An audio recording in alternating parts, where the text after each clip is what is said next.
Hello submates, welcome to Shadows by Firelight.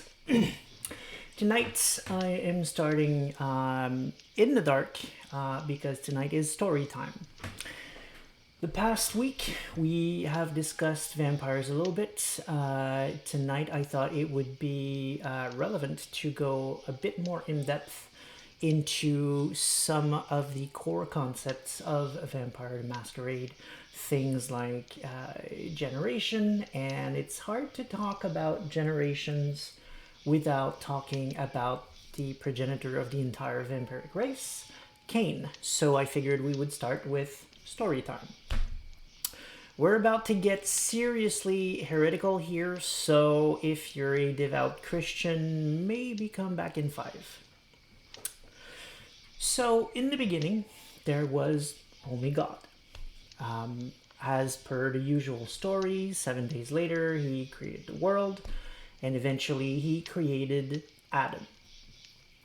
From the soil where he created Adam, he also created Lilith, which promptly left the story for other adventures which are extremely relevant in the context of a vampire, but are not particularly relevant to what we are going to be talking about specifically tonight. But just know that Lilith is a huge player in the lore of Vampire the Masquerade, and maybe eventually we'll talk more about her. However, long story short, she did not agree to lay with Adam and essentially got banished and cursed and all kinds of good things that God liked to do. So Adam and Eve stayed together. Yes, hello Naxifron, thanks for being here tonight. He says, best quote, if you are a devout Christian, come back in 5. Yes, and even there, honestly, I'm already skipping some pretty gruesome bits. Because in the vampire version, Adam actually forced himself on Lilith. We're not going to go there. Seriously, content warning on this part. But if you want to know more, you might want to check out Revelations of the Dark Mother. It's a book written from the perspective of a follower of Lilith inside the universe of Vampire the Masquerade. It's pretty hardcore. I've never read it myself, actually, but I probably will at some point. If you want to know more, actually, there is a 20-minute video just on Lilith and the Revelations of the Dark Mother by a good friend of mine, the Primogen. If you make a search on YouTube with the name the Primogen, you can look down Revelations of the Dark Mother and tell you everything you need to know about Lilith and or the hardships she went through. Anyway, for our needs, what matters is actually the fact that Adam and Eve had kids, because that's where Vampire starts, with those 2 children, Cain and Abel.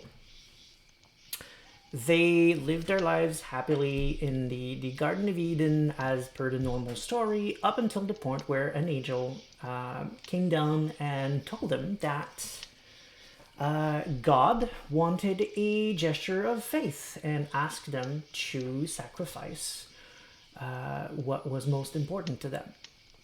So Abel, being a bit of a farmer, decided to sacrifice some of the crops that he had been growing, a bit of the livestock. And that was a big deal for him because essentially his life depended on that. That was his livelihood, so it was a big deal for him. And Cain, however, decided that the most important thing in his life was his brother, so he killed Abel. That was his sacrifice that he made for God. So the angel came back, saw what happened, and actually forgave Cain right then and there. We get it. You loved him. That's fine. We're good. That was a great sacrifice. Thank you. And Cain was like, what? No, don't forgive me. That was a terrible thing that I did, and I feel horrible about doing it. So the angel was not pleased by that because essentially from their perspective, Cain should have just gone, cool, all right, God forgives me, that's all that matters. But Cain did not. So what happened is that the angel cursed Cain for daring to essentially go against the will of God. And he cursed him to repeat his sin forever, essentially, turning him into what we now know as vampires. He would live forever. This is a sound test. Oh. Sorry about that. I did not know it would do that. My apologies. So he would live forever, and he would have to drink blood, so killing other people, at least metaphorically, because as we've established last time, you don't actually have to kill when you drink blood, but it is, at the very least, it is metaphorical. It is the act of drawing blood or spilling blood, actually, that is the metaphor they cared for here. So Cain continued to live like that, hating himself for a long time until he met up with Lilith. And in the perspective of Cain, she plays a small part here where she is actually the one who taught him to use the power of his blood. Up to that point, Cain did not know how to use any of his supernatural powers. He was basically just living forever and drinking blood. So she showed him how to use the inherently magical blood of his, what we call vitae, to do all kinds of crazy stuff. All the disciplines that we know about today came from that teaching. The Lasembra power we talked about last time, about controlling shadows and things like that, all of that came from there.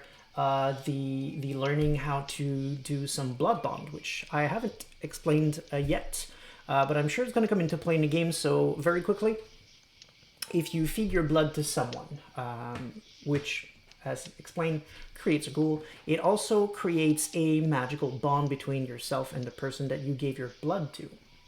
It's called a blood bond.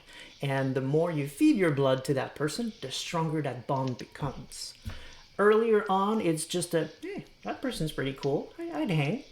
And then it's love, and then it's complete and total obsession. Which is something that is actually very dangerous. If your ghoul is obsessed with you, that can turn bad very quickly. But we'll talk about that if ghouls become more important in the game. For the moment, what we care about is the fact that Cain learned to use the power of his blood to do all of these things. The story continues. Cain betrayed, actually, Lilith. I don't personally know the specifics of that betrayal, but they had a huge falling out and really hate each other now. So Cain continued on his way, and eventually he learned another ability, which was make others of his kind, which came in the form of another curse, because regularly angels keep coming back and saying, hey man, are we cool now? Or are you still going to disobey God? Are you still going to be a jerk over this? And Cain keeps saying, guys, I will never be okay with killing my brother. That is not going to happen. So Cain kept getting cursed over and over again. So he got the power to create more of his kind. He got the curse of the sun that burns him, the fire that burns him, and all of those cool vampire things. And eventually, through the ability of creating more of his kind, he created 3 childer. Thus started the concept of generation, which is why I'm explaining this whole story to you today. Cain being the progenitor, I feel like Zankovic says, I feel like I'm doing my confirmation at church. Yeah, sorry if it's gotten a bit biblical here, but that is the origin of the vampire, so not really much of a choice here. I do hope it's more interesting, depending on where you stand with the church. I doubt your confirmation talked about vampires, so hopefully I'm being entertaining nevertheless. So Cain made more of himself. These people became known as the second generation. There were 3 of them that we know of, and the second generation made 13 childers of their own, which is, of course, the third generation, which is where the whole concept starts. The closer to Cain that you are, so the lowest your generation, the purer your blood is. Nuxiferum says, vampire is always a plus, except when you are the antagonist. Yeah, for sure. You don't want to be up against vampires. Could be worse. You could be up against werewolves, but I'm not exactly neutral in that one. I'm a huge fan of werewolves. So, getting back to the third generation, these guys are extremely important. They're known as the antediluvians, which means before the deluge, because they come from before another biblical event, the deluge that you might have heard about, with Noah building an ark and putting two of each animals on the ark so that there would be life after it, because God decided to purge mankind.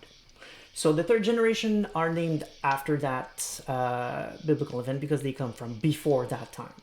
Go figure why first and second generations are not also known as antediluvians, because they definitely are from before that time too, but it doesn't matter. The third generation are called the antediluvians, and they are really important because they are the progenitors of the 13 clans of vampire. We've discussed previously the Lasombra, the Malkavians. I haven't spoken a lot about the other clans yet, but they all come from these 13 guys, 1 or 2 exceptions aside. We'll talk about Tremere if we have to talk about Tremeres, because that's a whole other thing. So the third generation, a lot of them are jerks, and have caused all kinds of trouble throughout time, mostly because they didn't listen to Cain at all. They pissed him off on a number of occasions. They killed all of his childhood. The second generation don't exist anymore. They were killed by the third one. Most of that happening in the city of Enoch, which is another biblical reference. If you've heard in shows like Supernatural, things like, well, I'm speaking Enochians, it's referring to the first city, essentially. In the context of vampire, this is a city where both vampires and humans coexisted together in relative harmony under the rule of Cain. But Cain told the second and third generation, after this, we're done. We're not making a fourth generation. We don't make any more of our kind. There's already enough of us. We shouldn't exist in the first place, so it stops there. This is never going to happen. Don't make any more childhood.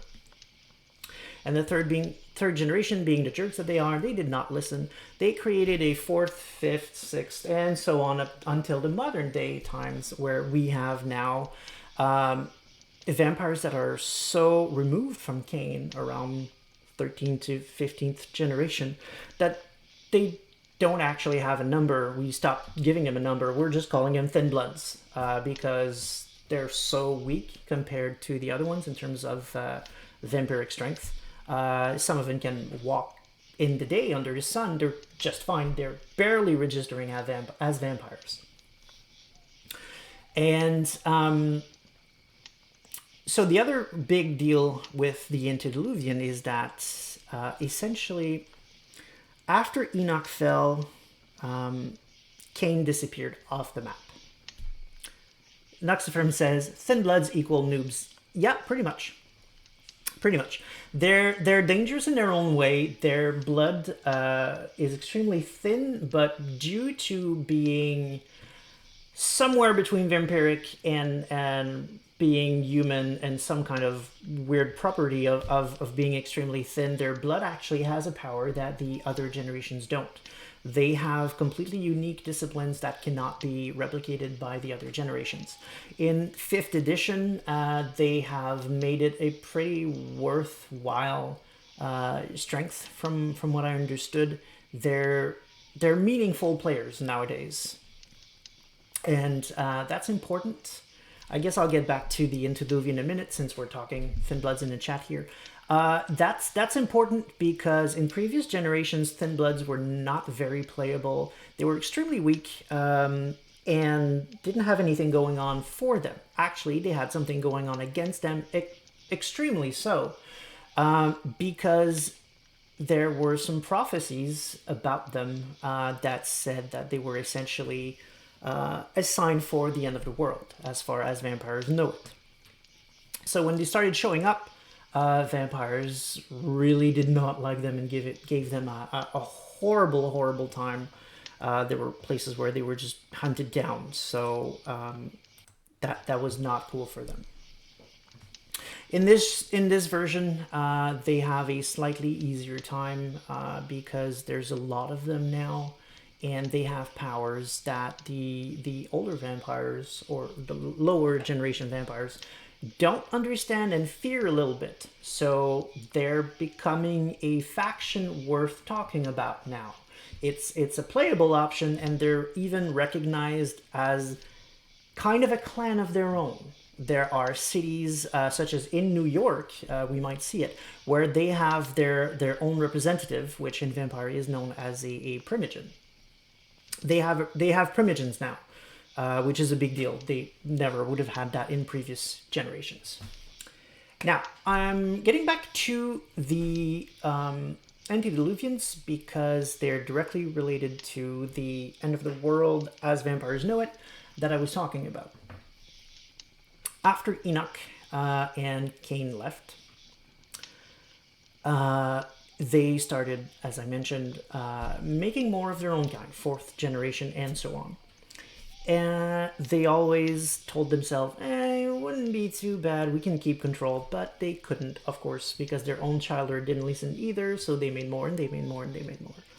So the problem is now that the antediluvians are in a panic because if Cain comes back and sees that they have actually made more, he's gonna be pissed and he's going to destroy them. So that set in motion the prophecies and the belief in an upcoming event known as Gehenna, which is the point in time where the antediluvians will rise from their sleep and murder the heck out of everyone. They are going to kill and eat every vampire on the surface of the whole globe until they're the only ones left. So that Cain, when he comes back, is going to look and say, we're cool, we're fine. Hey, you didn't make any more child. Nice. Thanks, you listened. So a lot of vampires are terrified of Gehenna. They are terrified of the moment when the antediluvians will wake up and rise. Which brings us to modern day, and a lot of the backstory that I hinted at previously when I was talking about the different factions of vampires, not the clans per se, but the sects that they belong to. Either we're talking about the Camarilla, the Anarchs, or the Sabbat. They're all about different ways of dealing with A, the beast, their monstrous nature, and B, the upcoming Gehenna.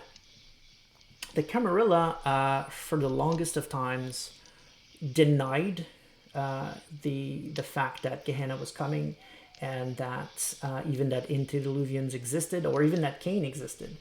They were gaslighting the heck out of the new ones to take advantage of them, essentially. And that is mostly because the Camarilla is itself a tool of much older vampires who are using them either as tools of sleeping antediluvians or just keeping them in line until their masters rise and kill everyone. The other camps that you have the Anarchs, which essentially hate elders and really old vampires because of just exactly that, essentially. Elders taking advantage of young ones, and regularly throughout time using them as pawns. We discussed the Inquisition a little bit last time, and they're essentially making children back then was a tool of surviving the Inquisition, because, oh, hey, someone found my haven where I live. Cool, I'm just going to leave my child there and go elsewhere. So when they kill a vampire, they think they killed me and I'm good to go. I'm safe. Poor schmuck is dead, but hey, I'm safe. That's something elders did quite a lot of back in the day, which eventually gave rise to some rebellion, the Convention of Thorns, and all of that, which created Anarch Movement and the Sabbats, which is another sect, and their plan is to become so monstrously powerful. Monstrous is part of it. You have to accept your own nature to become more powerful in their mindset, that they will be able to destroy the antediluvians before they wake up. That didn't work. And nowadays, there is what we were calling last time the beckoning, which is most likely exactly that.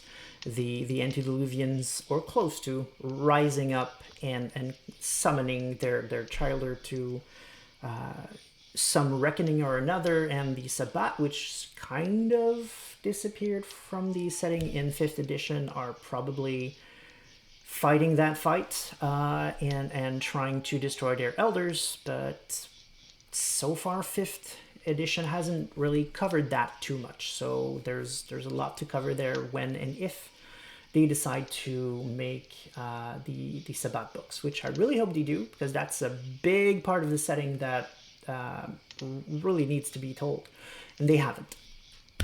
So that was story time with 1,000 little extra information that made it take a bit longer than I thought. Apologies to the devout Christians that might have come back, as that took way more than 5 minutes. Yeah, that's essentially the gist of it. That's how vampires came to be, and that's the state of things in the modern nights. So with that, we will open up the lights again and get back into the game.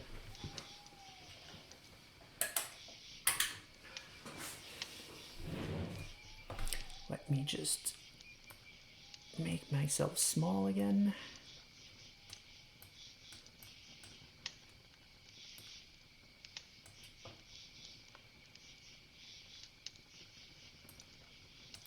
Okay, I'm gonna have to stop the stream for a quick second because this is not allowing me to... Oh no, we're good. Here we go. We are good. Ooh, the program is not happy with me doing this while streaming.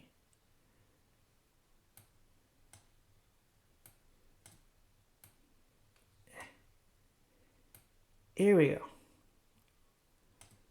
Zenkovic says, thanks, Padre. Well, you're most welcome, sir. Or ma'am, whichever it is. We are now booting the game. Looking very much forward to seeing the rest of the game. Yes, I am using OBS.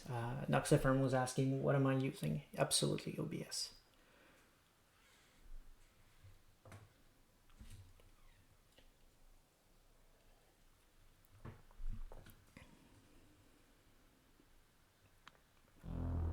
Here we go. So with that set, hopefully you have a better understanding of what it's like to play Vampire, and hopefully it puts a bit more perspective into what we've played last week, the politics of it, and why I was mentioning that one of the good things with the 5th edition is that it made it back into a game of politics and less a game of war. The most recent editions before that were very much heavy into the Camarilla against the Sabbat war, because they very much disagree on the whole thing, and that put them at each other's throats for centuries, actually. Whereas the new generation, the new edition, sorry, is a lot more about what we've seen last time. A normal person, a normal human, who gets embraced and thrown into this crazy world of undead politics.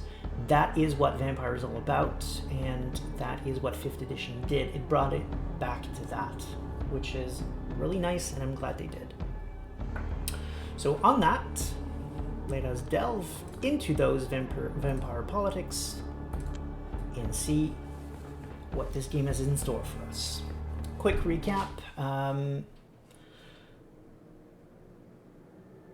Okay, I was expecting a different screen, but nevertheless, quick recap. Last week, we learned that our character, Julia, I believe her name is, was a journalist, and she lost her job because she dug into a case of a horrible person, horrible abusive person, and her bosses were not very happy about that, and she got fired. It was extremely fishy. Very obviously there was something behind that. Someone was absolutely protecting that horrible person, and it blew up in the character's face. The other thing is that she's established that she has a friend called, I believe, Dakota, and that her life has been miserable for a while, and she thought that there was someone who had been actively making her life miserable from the shadows. Turned out she was right. It was Lady Lasombra who had taken an interest in her and was taking... she was giving her a test, essentially, trying to see if she would break or not, and since she didn't, decided to embrace her. Which led us to our first choice of what we wanted to do with our knights. We had 3 options, and I accidentally clicked on going on to Tinder to meet people, which turned into the character hunting alone for the first time. She drank someone's blood. We didn't kill him. And now, I'm not sure if we went back in time a little bit or if we were into one of the other 2 options, but I wanted to take the one that made her into a bit of a Avenger type person, where I felt like, hey, I have powers now, I'm going to use it to do some cool dark adventure thing, because she'd been established as a do-gooder person, a bit dark, sure, cynical for sure, but still someone who cared and wanted to make the world a better place. So I figured dark adventure was the way to go. So I think this is it. This is the dark adventure path that I chose. Before I start reading, Zankovic says, tried streaming once, no more. Sad it didn't work for you. That's really a bummer. Personally, I'm having a lot of fun streaming it. I maybe try again. Hopefully, you'll have better luck. I don't know what went wrong. Was it your program or the game you tried that didn't work out? I don't know, but it's sad, actually. I wish you had a better time with it. Sorry, mate. Okay, so let's begin. 2 men are facing each other in a dark back alley. One of them stands with his back against the wall, his chest heaving as he's struggling to catch his breath. Goo. Yeah, that's definitely the path we chose. People! Anybody out there? I'm being robbed! Why is the goon screaming he's being robbed? That's weird. Okay. A brawny, rugged guy is yelling at metal staircases with a theatrical incredulity in his voice. With a lively step, he dances around an older man who's having trouble finding his footing. Pitiful victim. What is this bullshit? Oh, so now you can talk. Good. Because I'm dying to hear what you did to my wallet, Holmes. Wallet? I have no idea what you're talking about. The goon starts prancing around like a Muay Thai boxer. He's smiling, but his eyes send a clear message. You're cornered, buddy. Don't even try to pull a fast one on me. Come on, homeboy. You may be able to trick an average Joe on the street with your act, but a fighter recognizes a fighter. It's like an animal thing. It's an instinct thing. You've got some moves on you. You're like shit. You're like a black mamba, lightning fast reflexes. He starts shadowboxing for a moment. The man's definitely got energy to spare. However, I'm like a cobra. You've met your match. 2 apex predators now locked in battle. Oh, so you're seeing snakes? That would explain some things. Before he's able to finish, a sucker punch knocks the air right out of his lungs. The old man slides down the wall. Before he can let out a groan, he is interrupted by a brutal kick to the chest. That's what I'm talking about! A fighting spirit! Even when you're cornered. Ugh. Take a seat. Deep breath. Collect your thoughts before you speak up again. Remember where you put my wallet now? I'm pretty sure you broke my rib. An eye for an eye. A rib for a ribbon. Biblical punishment. It's only fair, homie. Fair? At least admit that this is a mugging. Wallet my ass. Still in denial. Okay, let's say I had about $5,000 in there. Give me $6,000 and I'll let you walk away relatively unharmed. So you admit it. Admit what? That this is not about proper compensation. This is a robbery. Look, buddy, this is beginning to bore me. Unless you want me to go all Anderson Silva on your ass, give me what I want. Anderson Silva? Yeah, Anderson Silva. A flying knee meeting your solar plexus. The man, the myth, the legend. Brazilian Jiu-Jitsu, Thai boxing, Western boxing, Taekwondo, Wing Chun, and Capoeira combined into a single fighting style that can be only described as straight-up murder. I've been studying the glorious singularity that is Anderson Silva for years. Every move I have, I hold at him. So if you don't want this snake to turn into a deadly spider, show me the money, honey. Summer 2013, Las Vegas. Huh? Watch it live. On pay-per-view. White man saw through all of Silver's tricks. Whooped his ass, broke his spirit, showed him for a fraud he is. The man ain't been the same ever since. All the empty showboating, hollow taunting, drunk on his own Kool-Aid. Jesus. Of course you're idolizing Massel. For a good minute, the goon silently looks down at the whimpering man at his feet, chewing on his lower lip. When he finally speaks up, his voice betrays an intent to kill. You know what, homeboy? Screw the money. This is a matter of honor now. My thoughts exactly. He raises his fist. We've got ourselves a mixed martial art expert here, huh?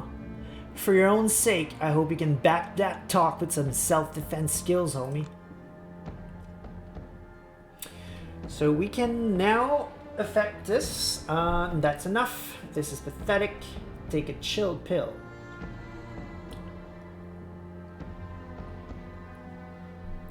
This sounds pathetic to me. Let's go with that. Boosting your self-esteem by beating up an injured old geezer? God damn, you're pathetic. Noxiferum says, I was not expecting a UFC reference here. Yeah, no, me neither. Not at all. That's one of the good things about this game. Honestly, it's already been surprising me a lot in a very good way. He jumps at the sound of my voice, turns my way in the blink of an eye, and immediately assumes a combat stance. His reflexes are sharp. Looks like he has at least this much to back up all his bravado. Oh, interesting word. Instead of bravado, it's bragado because he's bragging. I did not know that word. That is nice. I don't know if they made it up, but I like it. Wannabe Anderson Silva's face betrays utter confusion upon seeing me. He's got no idea how I managed to sneak up on him. I don't blame him. I wouldn't be able to explain it myself. I felt like I became one with the darkness, my pure consciousness traversing a dusky dreamscape, jumping from one shadow to another as if they were different trains of thought. This is one of the vampiric powers of the La Sombra. They can shadow step, essentially skip from one patch of darkness to another. I think of some experiences I've had with psychedelics, every blink an adventure. I was outside of this alley. Blink. I was above the alley. Blink. Now I'm in front of this guy. And he pisses me off. The older man slops down. Looks like he was trying his best to keep it together and gave up once the cavalry arrived. The goon regains his composure and barks at me in an overly gruff way. The hell you sneaking around here for, chica? Move along. This is between men. Not anymore. His fist turns toward me. I'm serious. I'm an equal opportunity ass kicker. I respond to the threat with the brightest, most innocent, virginal smile I can put on. So you're into shadow... Oh, wow. Shit, well played. You're into shadow boxing, huh? Coming from a La Sombra, this is gold. Something comes over me. I can feel the darkness embracing me, whispering sweet nothings in my ear, pumping me up for what's to come.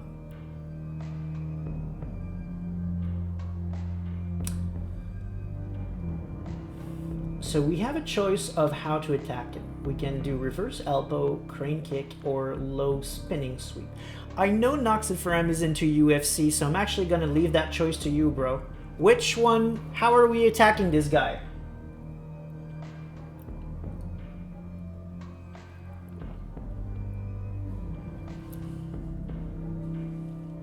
Let's see if you're still in the chat. Yes.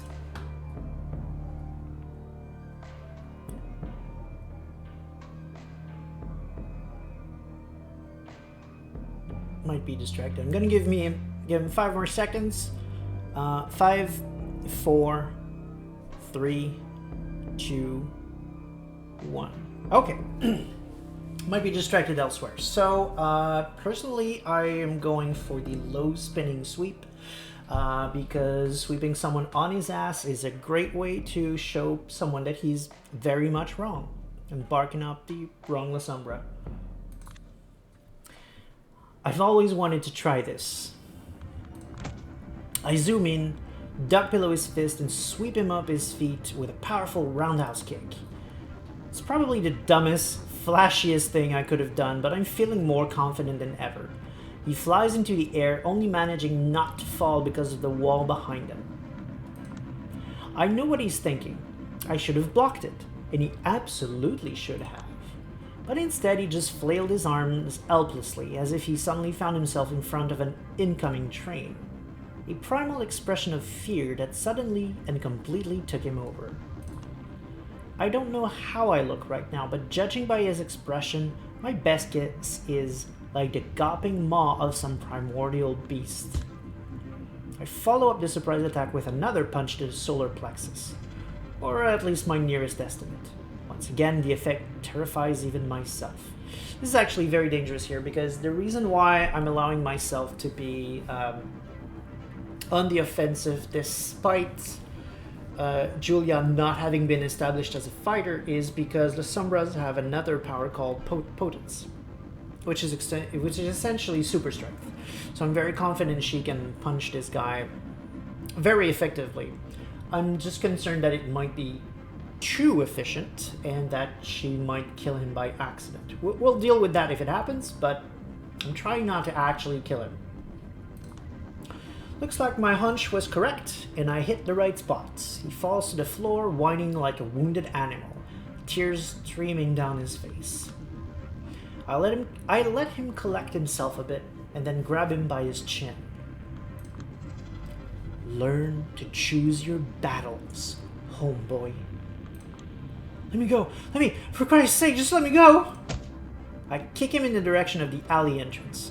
He staggers off, quickly disappearing from my sight. I check on his victim. Looks like he's conscious. Wow, you whooped his ass, girl! But hasn't noticed anything out of order. Good. I was getting worried I might have overdone it a bit. That woman did say that keeping a low profile will be crucial if I want to survive. You alright? Need help? He managed to stand up. His smile is strained, but it suggests he's fine, or at least trying his best to seem fine. No, you gave me all the help I needed, and then some. Thank you, miss. What's your name? Jessica. She lies on his name, just to be sure you're following, because last time she learned from her progenitor, her sire, actually, correct term, that she should essentially consider herself dead and not essentially get a new identity because she is actually dead. She's a vampire now. She needs to protect the masquerade, so she can't show her face to anyone she knew before.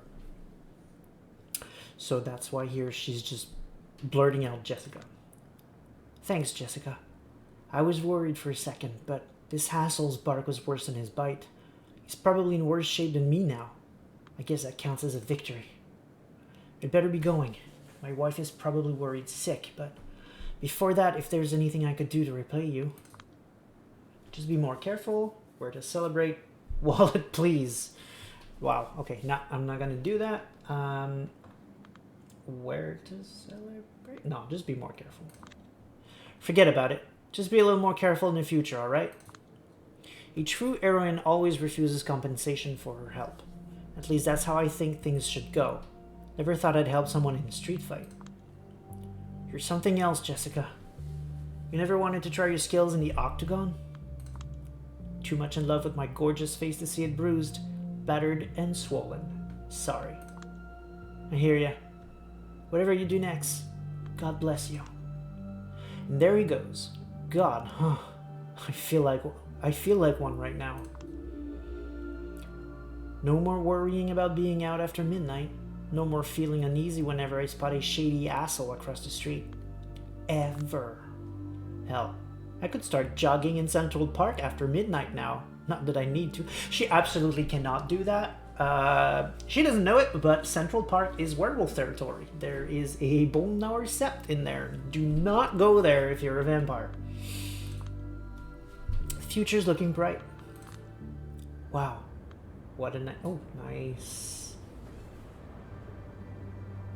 I already loved the visuals of the first game, Coteries of New York, but honestly, I don't know if it's playing Heart of the Forest that gave me a different perspective on how freaking awesome the backgrounds of these games can be, but I think I'm paying a lot more attention to it now, and I really freaking love what they're doing with shadows. Seriously, this is an amazing point of view. Like, I can't even say it's original. So many movies I've done point of views like that.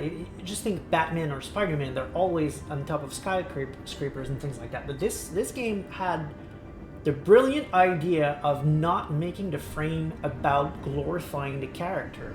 It's not about seeing Batman look cool. It's about seeing the city from above. And I guess psychologically, it's also above her feeling essentially above it all. So there's a metaphor right there, of course, but the visual of it is breathtaking. I love it. Really love it. I watch Times Square from above. It's beautiful. Never thought this place could make me emotional, to be honest. But here I am, feeling deeply moved. Who would have thought? Getting up here was surprisingly easy, all things considered. It took more thought than physical effort. Earlier tonight, I started experimenting with this body's limits. I realized I can jump over small buildings and climb steep walls with ease now. My whole perception of space has shifted. I planned a scenic route to the rooftops. I did my best to avoid attracting attention, just as I was told. Stayed in the shadows as much as humanly possible. I spot a drone from afar. For a second, I feel uneasy, but I remember what she told me. Machines won't get a clear view of me anymore. Camera footage, photos, it's all glitched out or blurry. As we discussed last time, this is the Lasombra clan's curse, which actually brings us back to the story of earlier in this episode about Cain. As I mentioned, all of the antediluvians were jerks and jackasses, and they all did ridiculous things that in one way or another pissed off Cain, so that he gave them all a bane or a curse, depending on which edition you want to talk about. Same thing, just different words. And the Lasombra Bane is exactly that. It used to be that they wouldn't show up in mirrors. Now it's essentially that technology has a problem picking them up, essentially, like they weren't there, which is why they're not showing up in camera, or not always. Here we go. Wouldn't take it for granted if I didn't try to catch my reflection earlier on. I couldn't see my face clearly. Not in the mirror, not even in a puddle. My face was like one of Dali's clocks. She told me to keep a low profile regardless. Someone might take note and track you down. She didn't care to elaborate, but it didn't sound encouraging. Suddenly it hits me that I might never be able to see my own face again. I won't even be able to take care of my looks by myself. And what about the long-term psychological effects? A knot of anxiety tightens in my stomach. Jesus. This is probably just the tip of the iceberg. What else is going to change? Calm down. Wait a second. These past few nights have been the best of my life. For years I was in a downward spiral. Failing health, no future, a feeling of overwhelming powerlessness. Now everything has been flipped upside down. A total paradigm shift. Bad ending is no longer the only option. I'm actually looking forward to tomorrow. I forgot how that feels. Where it used to stand at mere seconds to midnight, the doomsday clock has been effectively turned off. A cold breeze brushes my cheek. As stupid as it sounds, I chose to read it as the world telling me to chin up. I can bend anyone to my will. I am capable of superhuman strength. I am a master of shadows. I can do anything. Tomorrow night, I will be introduced to my duties. If everything goes according to plan, I will become a New York City representative of Clan Lasombra. Whoever they are, whatever that means, I have no idea what to expect. But tonight is tonight. I'm free. All my worries from a month ago feel like they belong to someone else. Finally, things are looking up. Interesting. Didn't think it would be doing that again. I guess they're closing chapters with this. I like it. March 2020. Back at it again at Big Beat Burger. Familiar sounds, familiar smells, familiar faces. Yet again I'm recalling that night when everything finally seemed to change for the better. I mean, it's not like I wasn't expecting everything to go back to the old depressing normal. Even in the thick of it, the rational part of me recognized my state as temporary. But with these eyes, there's always a hope it won't end. Or maybe that an ego death will finally occur. Be satisfied, you fucking bitch, I command you. Here's all the logical evidence for why you should be satisfied. Here's the obvious direction for your life. And here's a detailed explanation of how you should treat the people that care for you. No dice. I always fall back into the same old habits. It's like they were encoded deep in my DNA. The aimlessness, the powerlessness, the spiritual exhaustion, these goddamn fast food trips. Stupid, fucking self-loathing, now amplified whenever I drink somebody's blood. Maybe I should just blame it all on the misfortune of my birth. You do this social climbing until you disassociate, and then you're just this untethered, constantly frustrating ball of dumb desires. Except, I'm sort of immortal right now, and I need to figure out what to do next. I watched this obscure Asian movie once, Eli, Lima, Sabachthani, starring Tadanobu Asano, one of the coolest guys in the world. He plays this Merzbow-like figure, a legendary noise musician. There's this mysterious virus spreading around the world, causing despair and mass suicides. A rich CEO's granddaughter gets sick and longs to die, so he spends a fortune searching for the cure. Turns out Asano and his friend, played by this violent onsen geisha guy, are traveling through Japan searching the corpse-strewn towns and fields for any unique item that can produce beautiful sounds. As it turns out, the avant-garde walls of noise they create are able to heal the infected. The CEO begs the band to help, offering them all the money they want, but for some reason, they refuse. Through a series of flashbacks, concerts, and vignettes, a mystery unfolds. Eventually, we realize that Asano's music is not just a remedy. It's also a cause of the virus. Whenever it connects with people, they get this hunger for more extreme, more novel experiences. And eventually they hit a wall. Nothing can satisfy them anymore. They lose their will to live. Not even the musicians are spared from this curse. They know the end will come sooner or later. The girl is saved by a mind-blowing concert, but the tragedy is merely postponed, not averted. The last shot of a Jesus-like Asano silently considering his role as savior and destroyer stayed with me.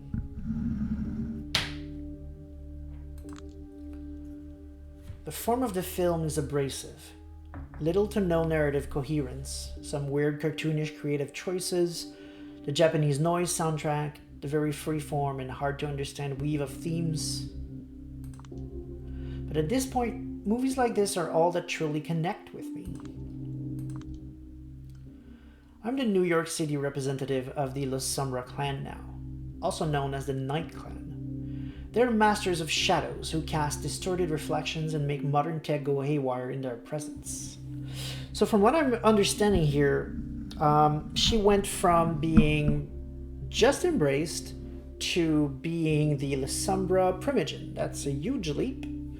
I guess there was a time skip there, but even with a time skip, that's very quick ascension. In any given city, you can have, well, not many. There are never many vampires in a city because, essentially because of the masquerade that we mentioned. Too many vampires feeding on too many people leaves traces that makes them uneasy. So they tend to make sure that there's only I believe it is 1 per 10,000 humans per city. Maybe less than that, probably less than that actually, because in a city like New York, that's still frack ton of vampires. But essentially, you can expect to have anywhere from only a couple to a few dozen vampires maximum in a city.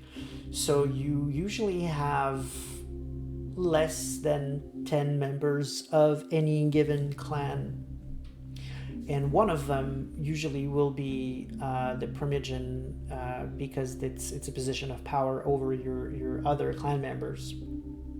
It's a coveted position essentially. So the fact that she is the Primogen is telling me that she's probably either someone put her there for political reasons, they want her there, plain and simple, she was thrust into the position and no one had a say in it, or she's the only La Sombra officially recognized in the city of New York, de facto making her a Primogen, which is not a good position to be in when you're this young, because vampire politics is very ruthless. And if she has no experience and barely knows anything about the other clans, she's in trouble. Last year, a few months before I was embraced, the La Sombra had joined with the Camarilla, the biggest and most traditional sect in the vampire world. Two groups usually used to fight each other, but our leaders found some intel that made them reconsider.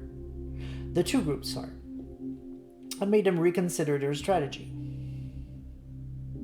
So they sent a diplomatic mission to parley with their historical enemies.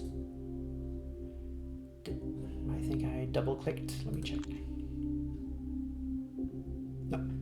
The deal they got in Chicago was simple: an unlife for an unlife. For every Lasombra vampire allowed in the Ivory Tower, one Lasombra vampire has to meet their ultimate end. Holy crap. Okay. I still remember the name of the woman who met her final death so I could begin my unlife. Her name was Hester Reed, a sworn enemy of the Camarilla. A guerrilla fighter who spent decades opposing them. She was someone with far better principles than mine, from what I've gathered. Well, whoever she was, her execution by my sire served to convince the NYC elites to give us Lasombra a chance. Then they set out to look for a mutually agreed upon candidate who'd become the clan's rep in the city. My sire searched for someone who gave the impression she was more than she appeared. The local court was looking for someone they could walk all over. After long negotiation, they decided I was a good compromise. Well, there you have it. She's in trouble. They proceeded to systematically destroy my entire life, just to make me show I was psychologically strong enough to join their ranks. The turncoat special, they called it. Somehow I succeeded, and it eventually led me right back to where I started. I stopped writing and put my pen down. Valerie, will that be all? Yes, Miss Duval. I hope you enjoy your stay in London. Oh, I very much doubt I will. Just like every cultured person, I think the only good Englishman is a dead Englishman.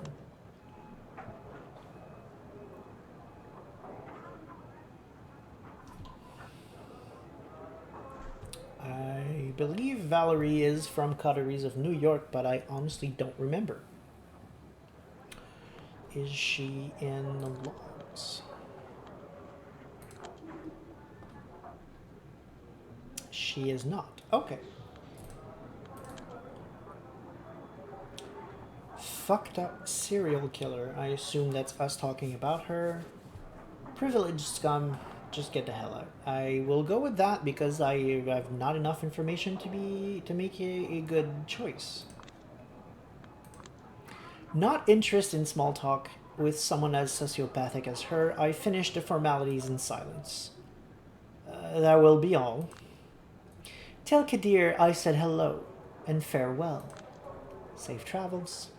Kadir is for sure a character from Coteries of New York.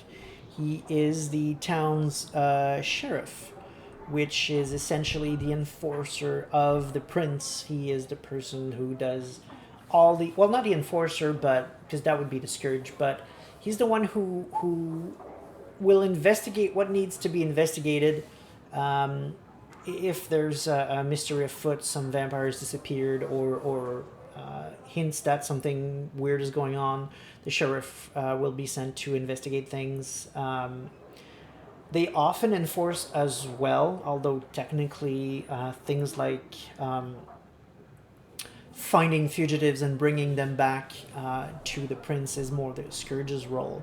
In Coteries of New York, Kadir seems to be doing both. Zankovic says, gotta go. Thanks for the stream. It's been a pleasure. Thanks for coming, actually. Thank you very much for that. And for being active in the chat. Always appreciate an active chat, so thank you very much for that. If you want to come back next week, you're very much welcome. Naxiferum says, is she Valerie Duval? If so, she's indeed from Coteries of New York. Naxiferum, yes. Julia called her Miss Duval, so that's definitely Valerie Duval. I just don't remember her. Do you remember more?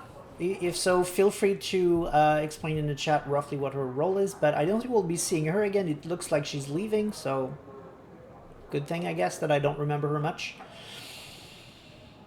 Yeah, so Kadir seems to be doing both in the sense that he was tasked early on in the story to potentially kill the protagonist of Coteries of New York. if the character was deemed to be a problem for the masquerade. Luckily, when I played, I was not deemed a problem and allowed to live. Safe travels. Don't let the door hit you on the way out, psycho. Ah, well.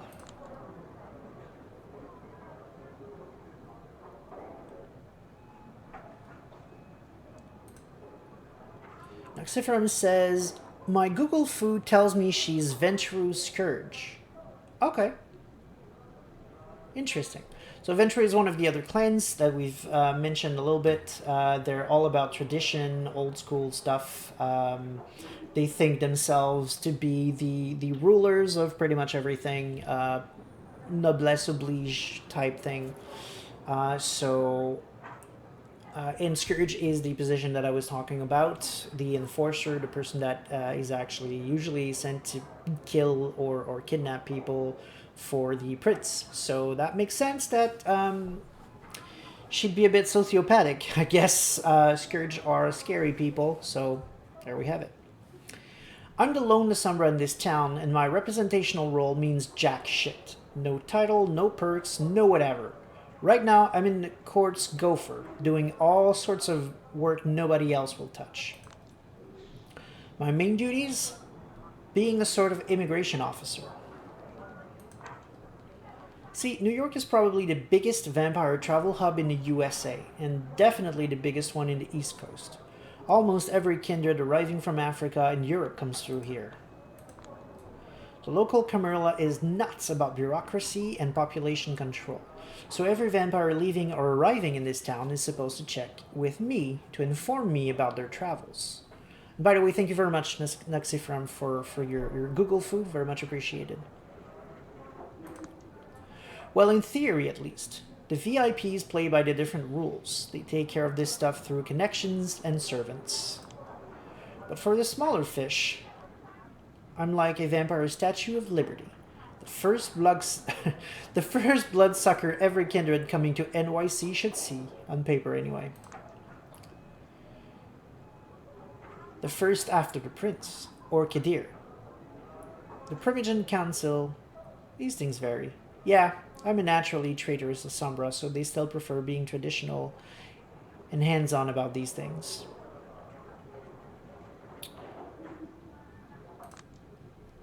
As I said, at the end of the day, I'm just a gopher, and this work only serves to remind me I'm not quite in, just standing at the gate.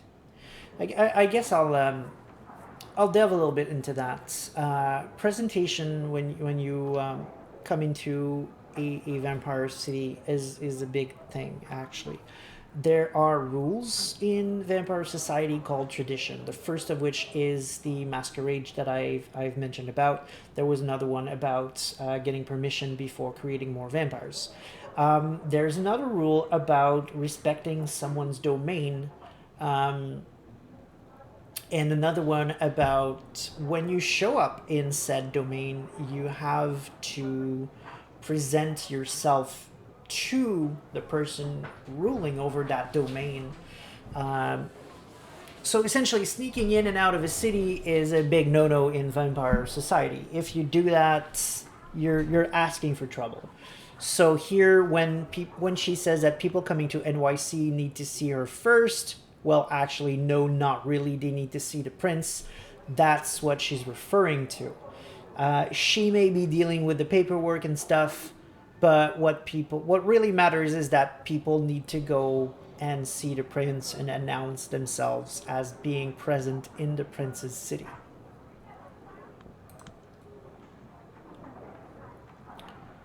They haven't even given me an office. I just meet everyone in public places such as coffee shops or this fast food restaurant.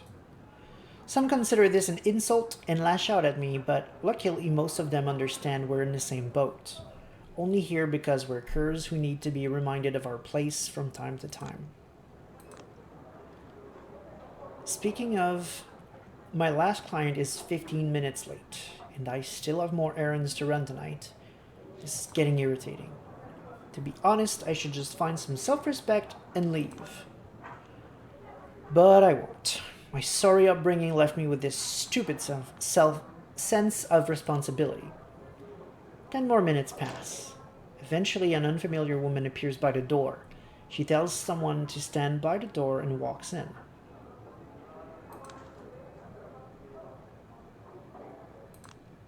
Long chestnut hair, Buddy stuck in her late teens by the look of it, a fashionable scarf covering most of her face. Elegant clothes, dignified walk. I signal her to sit in front of me, trying my best not to let my impatience show. She obliges.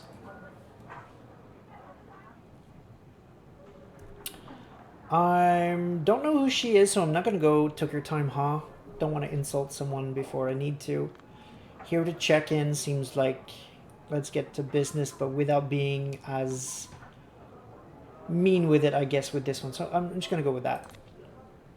You're here to check in? I am. Julia Sawinski, I presume. Scanning your surroundings like we're at a circus. Again, I feel like I double-clicked. Nope, I didn't. Sorry, my mouse has been a bit weird all day, so I apologize if I have... if I occasionally have the feeling I double-clicked and go back. She's scanning your surroundings like we're at a circus. I hope you won't mind if I make it quick. I'm needed in Elysium. Name? Okay, so Elysium is another vampire concept that we have not looked at yet. It is essentially a place in the city that has been deemed safe. An Elysium, essentially. That's literally what an Elysium means. A person has declared themselves Elysium Keeper. That's another position. And that person has the responsibility of making sure that the location in question remains safe. So that means vampires can go to that location. It can be a bar, a museum, or whatever. They can always go there and expect that they can be themselves. They don't have to care about the masquerade there. They can show their true natures. They can be themselves because they know everyone there already knows about vampires because they are ghouls, for example, or they are other vampires. And the rules of Elysium are whatever rules is set by the Elysium Keeper. You're in his domain, essentially, his or her domain, essentially. So it is good practice to be respectful when you are in an Elysium, and if you make trouble, as in, for example, if you attack somebody else, expect quick retaliation, because things going smoothly at all times is a matter of reputation for the Elysium Keeper, and they will not fuck around. If you start attacking people or using disciplines or anything like that, you're gone. They're definitely going to mess you up. Well, not gone because they can't destroy you per se. That's another tradition only the prince can kill. But they will beat you to a bloody pulp and or stake you. Because in vampire, if a stake is pushed through your heart, you don't die. You just become paralyzed until the stake is removed. And you will probably have to respond to the prince or some other things. And if you're lucky enough that the prince doesn't call you destroyed, then you're gonna owe a lot of favors to a lot of important people, including the Elysium Keeper and the person you attacked for sure. So just don't do that. And that's one of the reasons why Elysiums are actually considered safe. It's because it's a common social contract that you just don't you will not disrespect others, you will not disrespect the keeper, and you will be careful there. So vampires like Elysium because they can let down, they can be okay. Vampires, one of the points of vampire is that the beast is a bit paranoid. So vampires don't drop their guard ever. And that's one of the reasons why Elysiums are a big deal. Elysiums are one of the only places where they feel they can let someone else worry about security. They can let go. They can actually relax and spend a good time among their peers. Which, in vampiric terms, means it's kind of just as deadly as anywhere else. It's just not going to be direct and physically deadly. But what you say there can still be held against you. You will still be dabbling into intense vampire politics. People will try to scare you favor, and they will still try to screw you over in many ways that will be more social and political than they will be directly physical, essentially. Which makes Elysium a great place to set your game in, especially if you're playing LARP. Most LARP games are Elysium nights, essentially. So here we go. I hope you won't mind if I make it quick. I'm needed in Elysium. Right, and here she's saying needed in Elysium. That is also because most of the time princes will hold their courts in an Elysium, so she's probably late for court or something like that. Catherine Weiss. Or Weiss? Let's say Weiss. Huh.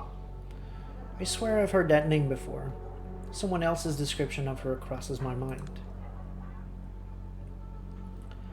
That weird lady who owns the Heart Hall, but is never there? Weird. So it is her. Catherine Weiss, the owner of the Art Hall, the de facto headquarters of the New York City Camarilla.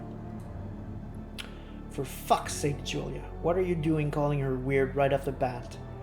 God knows you've already made a fool of yourself in front of enough VIPs in this city. Recover. I'm sorry. It's just that I still don't know many people there, so I have to go by the descriptions I'm given by members of the Primogen. Well, the description is mostly correct. Outside of that one word that slightly perplexed me, what calling the petal black sounds like? Oh, from what I gathered, it's just that your interests are remote to be not fully aligned with the Camarillas, and it irks some folks up there. Being a keeper of the Elysium is not enough for some, I see. I suspected as much, but what can you do? She seems chill. Good. Anyway, Catherine Weiss. Wow. Yes. Want me to spell it? People often have trouble getting it right. Forgive my indiscretion. It's just that people of your stature usually don't bother checking in with me. They usually report their arrival to one of the Primogen, and they make all the arrangements. I heard Prince Panhard is busy with the preparations for her big party. I assumed that if I spared her some paperwork, she'd appreciate it as a gesture of goodwill. Besides, I wanted to meet the infamous Sombra representative out of sheer curiosity. My interest piqued once I heard about her. She looks around knowingly. Unique circumstances. Yes, Prince Eileen Penhard had trouble justifying the exorbitant rents my property would need. That's literally pennies for her. And as far as I know, she's been sitting on an empty property since last year. Looks like they've got it out for you. Bad. That's what I assumed, but it's nice to get a confirmation. Well, it's not like my clan has ever been particularly popular in these parts. At least that's what I've heard. Sins of the fathers and so on. Yes. Just to make sure. You've never met Headster. But you know of her. I do know I wouldn't be here if not for her. Have you two met? No. I only heard of her once or twice. We had similar outlooks on many issues, although we tended to come up with completely different solutions. In any case, I think it's meaningful that Hester died so that you could live. They feared her. Now they fear you. And that's why they're keeping you down. If anyone who's not a VIP said this to me, I'd laugh in their face. Oh, I get what she's doing. She's trying to buy my favors. Best not to act like I'm easy to please. Stick to business. Time will tell. In the meantime, I'll need you to help me out with my documentation. Of course. So where are you coming from? Washington, D.C. She says it the way people in Hollywood movies says it. The way she suggests her Washington is wildly different from the Washington you and I would use. What were you doing there? Take a guess. Government work? Write that down. It ought to amuse Helen a little bit, if you say so. Date and hour of arrival? She takes out a plane ticket and slides it towards me. It's all here. 1 a.m. Got it. Method of transit? Plane. Purpose of visit? Meeting with the prince ought to work just fine. I guess. Estimated duration of visit? Undefined. Write in 6 months, if you really need to. Place of accommodation? Conditions of intended stay? The art hole. Conditions should be adequate. You tell me. I tend to be happy with Airbnb. Home sweet home? I'm not certain that I ever felt particularly at home there. That makes 2 of us. Curious. Do you have nothing holding you here? The face of a blonde-haired friend appears in my mind's eye, then vanishes. There's nothing holding me anywhere. I see. A prolonged silence. She stares into my eyes and I return to stare. She's studying me. It's unnerving, but I do my best not to turn away. Eventually she smiles. Didn't you say you were short on time? Oh God, yes! Kadir will kill me. I quickly begin to collect my stuff from underneath the table. You can simply inform him I paid you a visit. He'll understand and he'll pass it on to everyone who should be in the know. Need anything else? I'll do that, yeah. You're a big deal, huh? I'm going to be polite. Do you need anything else? I'm fine. I was about to ask you that myself. You're the one asking questions here. That's all from me. Good. We will see each other soon, I hope. The party tomorrow night? I, wasn't invited. She gives me a pitying look. I understand. Well, if not giving the opportunity, we should make our own. I'll be in touch. Okay. I don't know who she is, but she does seem to like shadows, the way the art is made here. It's interesting. I'm not sure what to think of just yet. Good night, Miss Weiss. I wish you a pleasant stay. Good night. And don't rush these things. You've got your whole life ahead of you, and you're in a position where you can take it easy. Take your time. Get a different perspective. I nod and walk slowly out the door. When I lose sight of the restaurant, I sprint toward the subway. It's interesting that she seems to own the Elysium where the prince holds court, but she is apparently never there. Sorry, and she seems to be Elysium Keeper, but she's never there as well. That's weird. I guess she has a lot of people taking care of her things while she's gone. That's a bit weird. I guess we'll learn more. Slow night. This is Kadir. He's the sheriff, and funny thing, he's actually his design is based on the real world looks of one of the developers for the game Heart of the Forest, the werewolf game. I wish.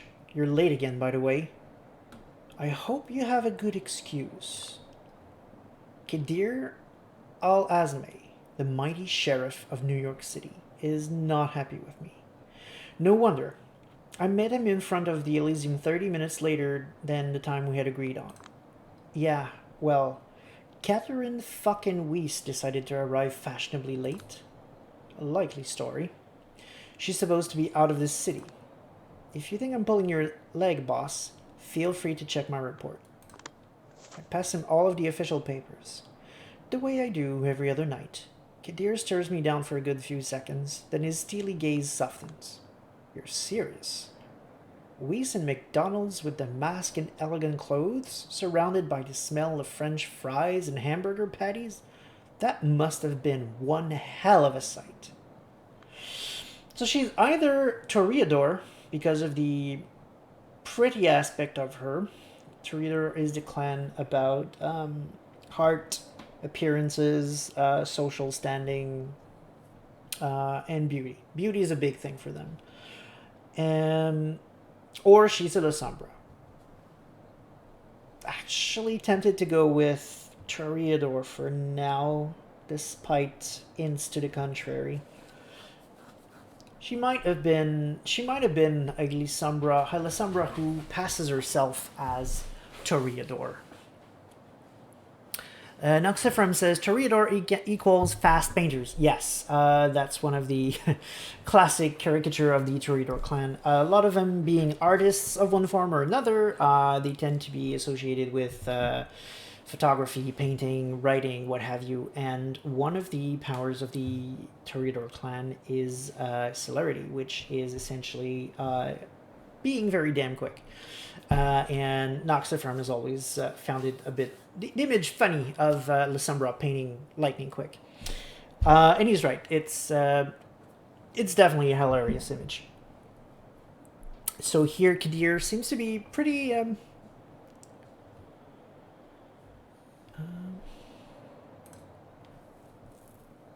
Nuxifirm says, fuck them.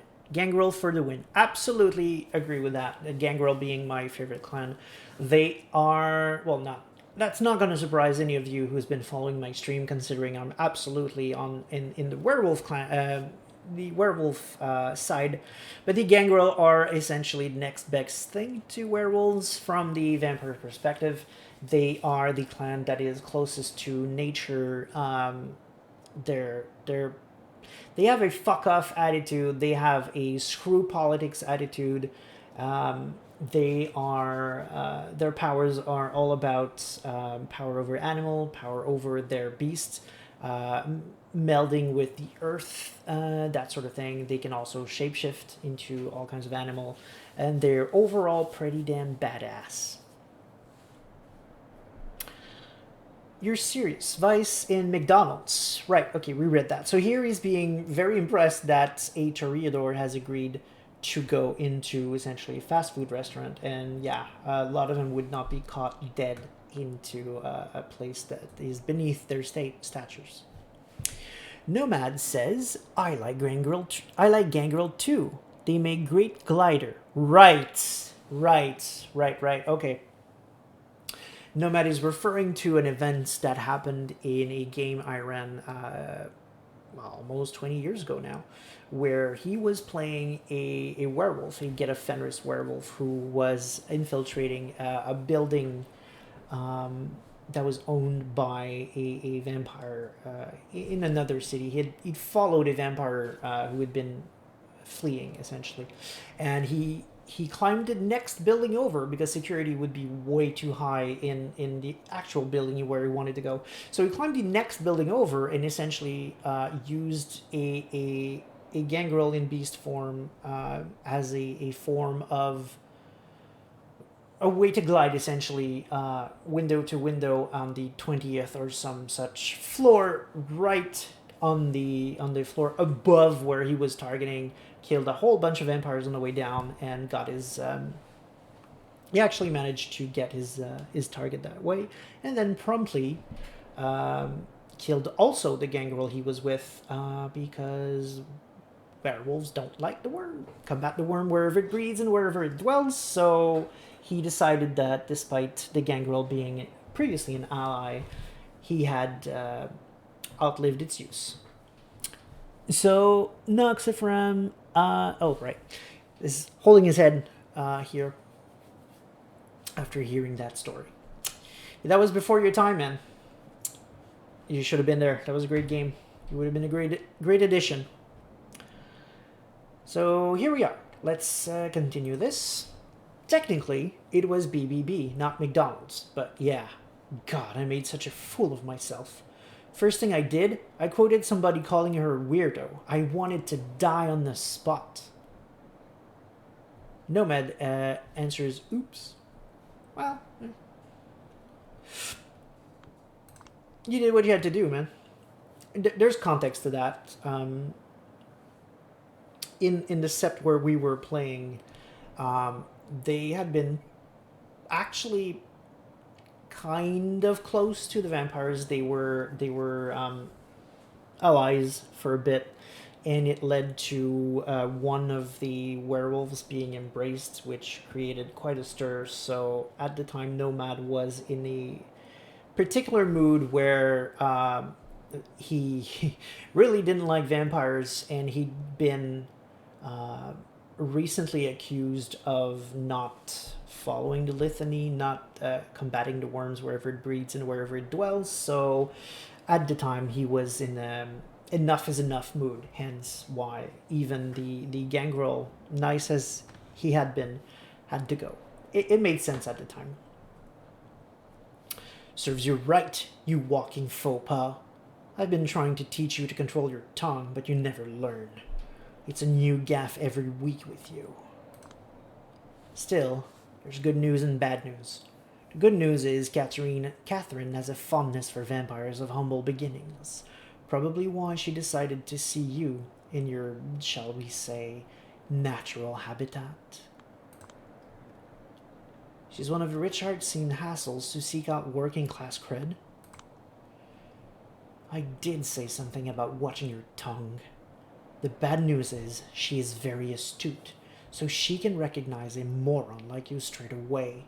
You never stood a chance at impressing her. Oh, shut up.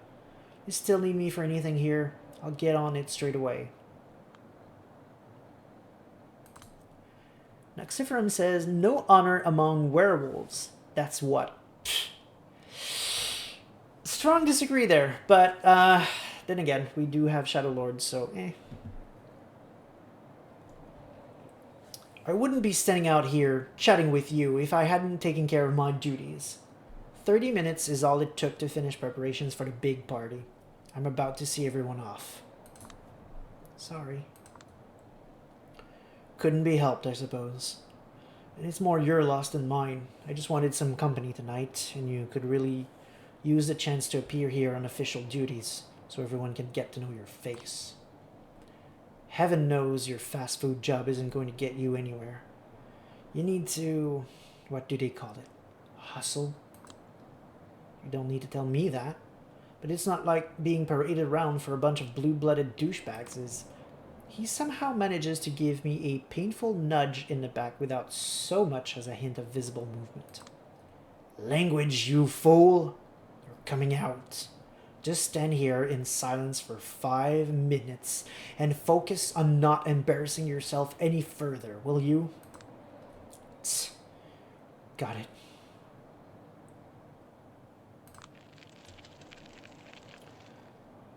Noxiferum says, then again, the get a Fenris in me agrees. Yep. Well, Nomad was a Fenris as well, so makes sense. The first 2 silhouettes appear in the doorway of the art hall. An old man in a wheelchair pushed forward by his young servant. Haven't seen either of them before. I'm not sure who that is. Mr. Payne. The night is still young. I hope you find the rest of it pleasant. Payne, the wheelchair. I've heard about him. Addison Payne, one of the American Camarilla's main connections to the government and Wall Street, disabled in quite a few ways. Needs a servant to communicate. I'd be full of resentment if I was embraced in this condition, but apparently Payne is nothing but grateful for his immortality. He keeps writing fervent defenses of the traditions and Camarilla customs. Kadir said to shut up, so I will shut up because Kadir is scary.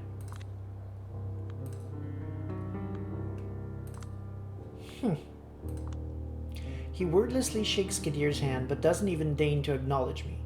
At least his servant gives me a small bow. I return it. They leave. Kadir turns to the next person leaving. High Regent. Can't wait to see you in your outfit. Aisling Sturbridge. Spare me, Sheriff. These fancy dress parties cause me enough suffering without your help. I can only hope you haven't conspired with Lynn to embarrass me with this gift. She points to a shrink-wrapped set of clothes she's carrying inside her coat. Kadir smirks briefly. I didn't have to, as you well know.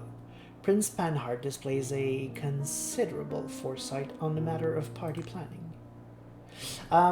Just to explain clearly, I know who Aisling Sturbridge is. She's a signature character. Actually, she is a member of Clan Tremere.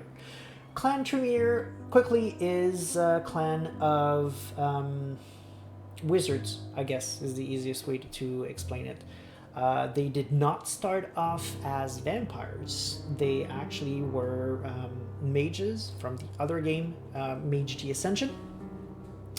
And they started off when some of them wanted immortality, and they thought, hey, why not become vampires? That sounds like a great way to do it. So they did, and in the process, they destroyed another clan that existed that used to be called the Salubri. They took their place, essentially, so a lot of people really don't like them because the Salubri had a pretty good reputation. But they're pretty damn powerful. They have magic, so most of the other clans try not to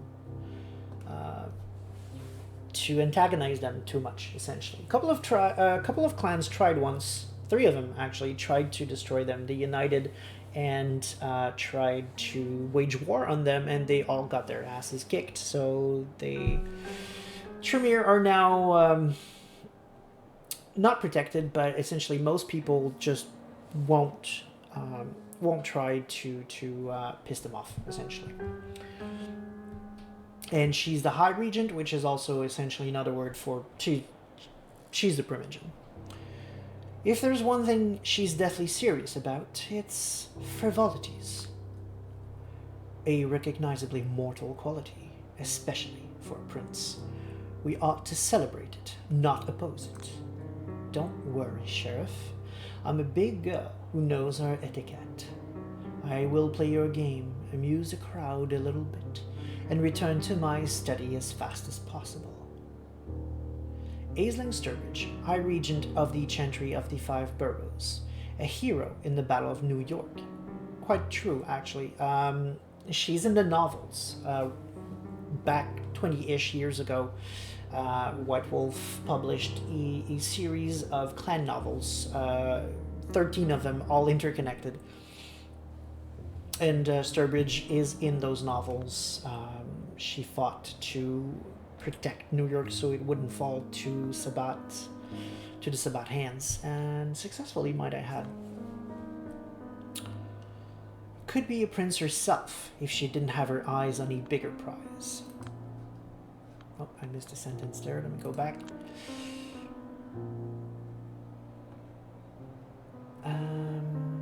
The biggest warlock in town. Okay.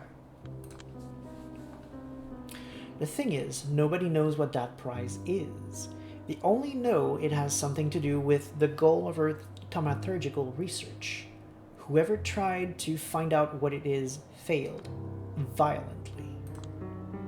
Oh, I'm sure you're going to have fun. Miss Sowinski here has just informed me Catherine Weiss is back in town. Is it safe to assume she will join our festivities? You're kidding me.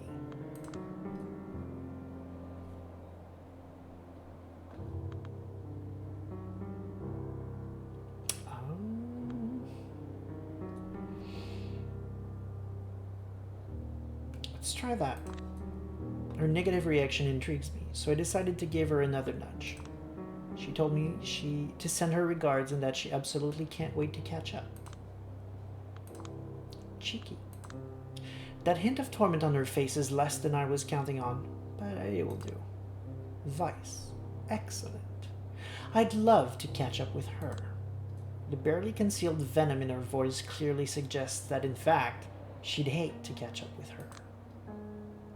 Yes, it looks like tomorrow night will be very special. But for now, I bid you adieu. And she's gone. Is there some kind of story between Aisling and Vice that I should be aware of? That part about sending regards, that was a bold-faced lie, wasn't it? An innocent one. Overselling someone's courtesies is just good etiquette. You're unbelievable. Well, I doubt High Regent Sturbridge took as a courtesy, considering she once attempted to call a blood hunt on Vice. Crap. Okay. May have done something much worse than I thought I would. Okay, so what's a blood hunt?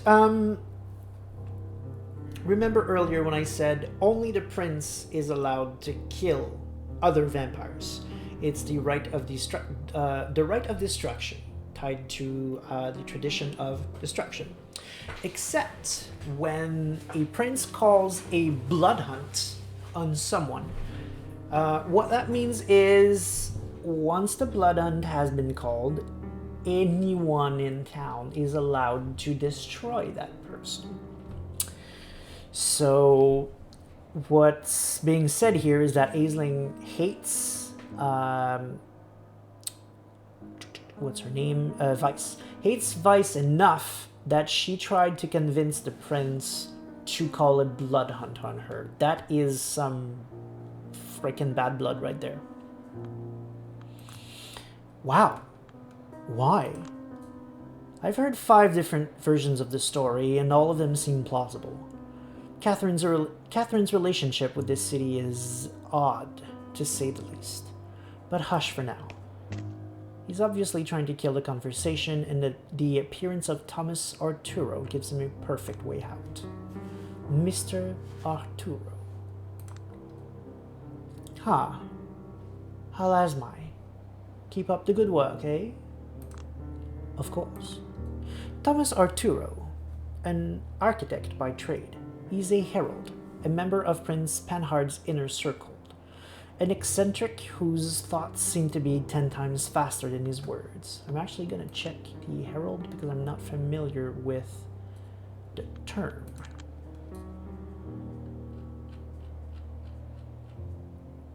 Interesting. So the game said herald, but the word that comes up here is a harpy. That I know what is. Maybe 5th edition tried a new word. I don't know. Since I have it in my face, I'm just going to read the game's definition of harpy instead of explaining it in my own words. It says, a kindred gossip master extraordinaire will often trade their wisdom for favors or political gain. While harpy originated as an insult, some have taken the term back and wear it as a badge of pride. After all, who doesn't need a friend who has dirt on everyone? So yes, harpies are exactly that. They are important for the social game in Vampire because they're the ones who keep track of who owes what to who, and they are essentially the people with a lot of influence and political clout, and you absolutely want them on your side. Nuxifrum says, they really nailed the vampire ambience with this game. I'm actually impressed by the way they present it. Absolutely true. I like that they time skipped, essentially, so that they can put Julia straight in the middle of it. I'm really loving it. In the original game, Coteries of New York, it was good too. Don't get me wrong, it was good too. but the character didn't know what he was doing, so there was a lot of exposition. Here, I like the way they're straddling the line between... essentially, they're not explaining it to you. The character is explaining it to you as a player, so they're able to go in the thick of it a lot faster. As you say, the presentation is really, really spot on. The ambience is spot on. They really nailed Vampire in the original game, and I feel like they're nailing it even better here, which is saying quite a lot.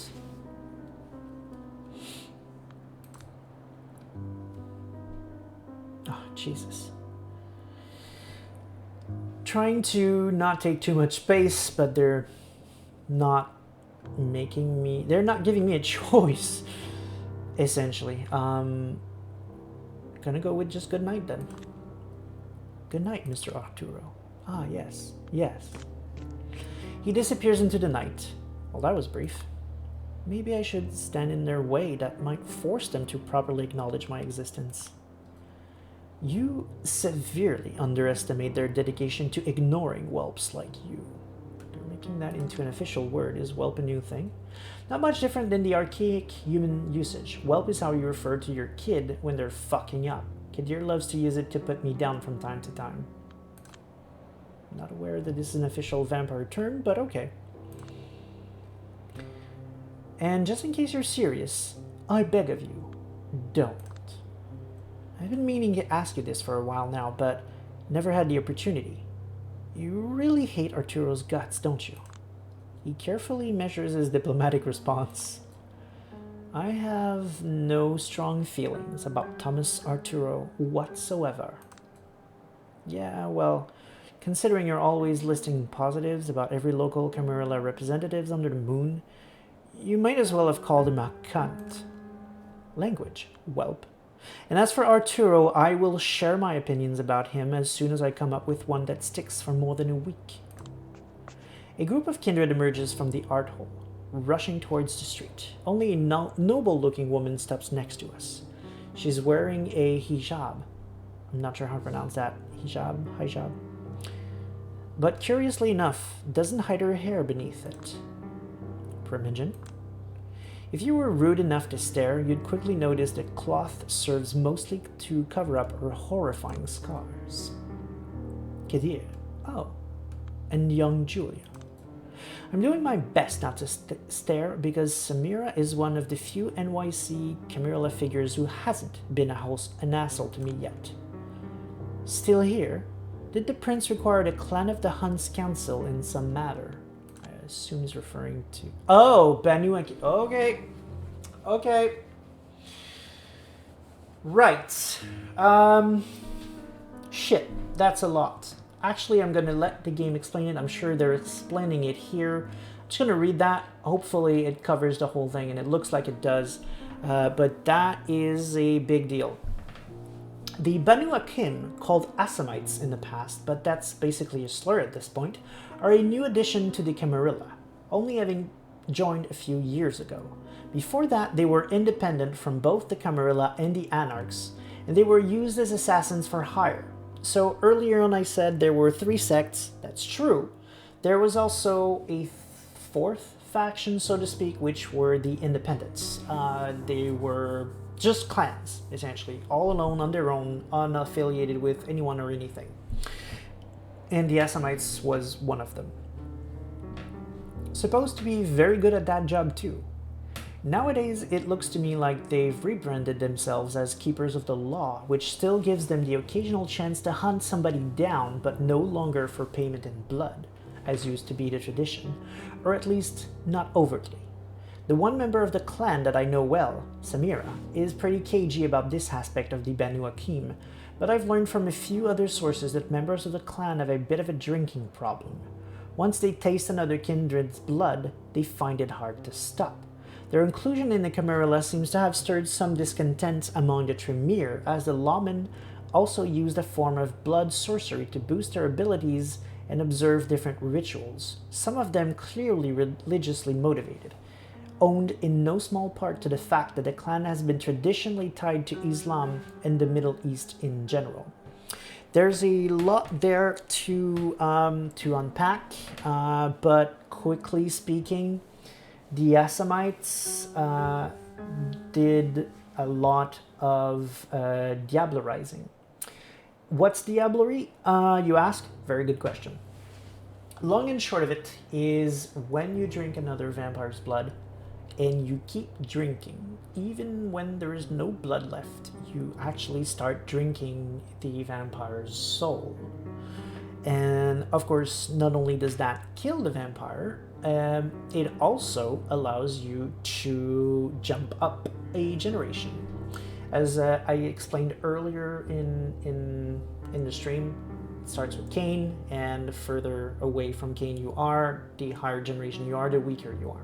So if you diablerize someone who is a generation above you, any generation above you actually, you go up a generation. Your blood gains part of their strength, you become more powerful. That's also one of the many ways that you can gain disciplines that are not inherently in your blood. So, for example, here we have a La Sombra who has supernatural strength, potency, who has the ability to control the minds of others, dominate, and has powers over darkness, obtenebration. You could diablerize someone else from another clan, and gain some of their abilities as well. So if you wanted, for example, to be able to become invisible, you could diablerize someone from a higher generation of the Nosferatu clan, for example, and voila. If you were 10th generation, now you're 9th generation, and you gain Obfuscate to turn invisible. You gain animalism to control animals, and their other clan is, well, their other clan discipline is potency, so you wouldn't get more potence because you already have it, but hey, more possibilities, more different powers essentially that you can use. So that's a big deal, and the Assamites were a problem because they did a heck of a lot of that diablerizing, which of course didn't sit well with anybody else who preferred to stay alive. So what happened essentially is that at one point in time, the Tremere gathered up and cursed their clan. They cast a huge spell over the entire bloodline so that they could no longer taste the blood of other vampires. If they drank it, it would essentially burn them from the inside, causing a lot of damage. Wasn't cool. So what they did, the Assamites, at that point in time, was instead of hunting other vampires and killing them and diablerizing them, they started a business of being assassins. So they would only hunt other vampires that they were hired to hunt. So socially, that was a bit better, kind of. And what they did is they created a ritual that they could use to use blood without drinking it to lower their generation as they had originally intended. They needed a lot of blood to do it, and it was a complex ritual, but essentially after they had done a number of jobs, they had enough blood to do it, and that's how they managed to do that. So in fifth edition, I knew they were changed a lot. I knew the name was changed to Banu Hakim, but I didn't know what the update was on their situation. So apparently they're no longer assassins, and apparently they even joined the Camarilla, which is completely new to me. That's hella interesting actually, because while the Assamites were a very cool clan, they were relatively unplayable-ish, kind of, because they had no business in a Camarilla Elysium before. You always had a player who wanted to play Assamite, so they found ways to make it work. They were like, oh no, I'm on a job for X person, and served as bodyguards and things like that, but it was serviceable, but that's not what the clan was. You don't hire the Assamites for a bodyguard forever. You hire them for one job, kill that person. So because of that, they were really cool as NPCs, but not great for playable character. They didn't have a lot of depth. They were just there to kill and then move on. So this is interesting now because they have to dabble in the Camarilla politics. They have to get depth. They have to have a personality now. They're playable essentially. That's cool. I love that they did that. There's a lot of complaints I hear about V5, but honestly, the more I learn about it, the more I think they are fixing. I don't mean to be mean. Previous editions were great. I love Vampire, but there were a couple of things that didn't work before, and it seems like V5 is taking them all one by one and making them better. Things that were cool in concept but not playable now are both, essentially, is what I'm saying. Assamites were awesome. Nothing wrong with Assamites. I loved them. But I would never have played one. Now, honestly, I might consider it. So let's get back to the game. So now we have the, I assume, Primogen of the Banu Hakim. Maybe not Primogen then, because he's asking if the prince required the Banu Hakim counts. So if did the prince want their opinion? So if they were Primogen, they would have been there by default. So maybe the Banu Hakim are present in the city, but they might not have an actual representative in the council yet. I don't know. We'll figure things out. Yes, I advised her that no matter how hard she tries, she shouldn't expect me to wear a different costume tomorrow night.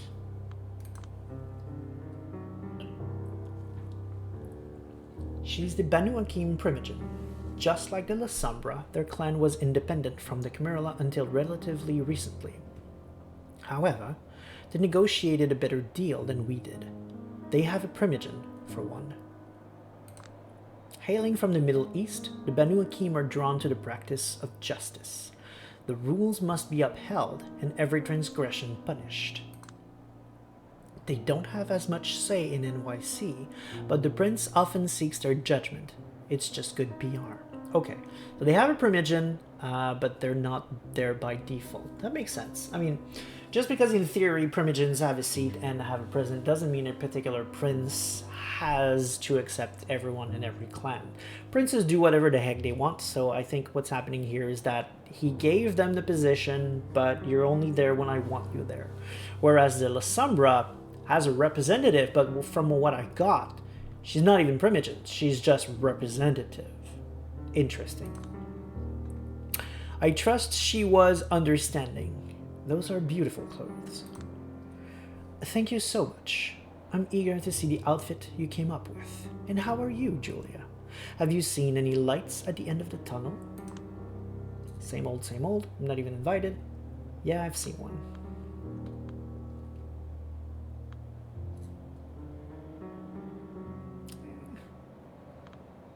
I'm gonna go with that.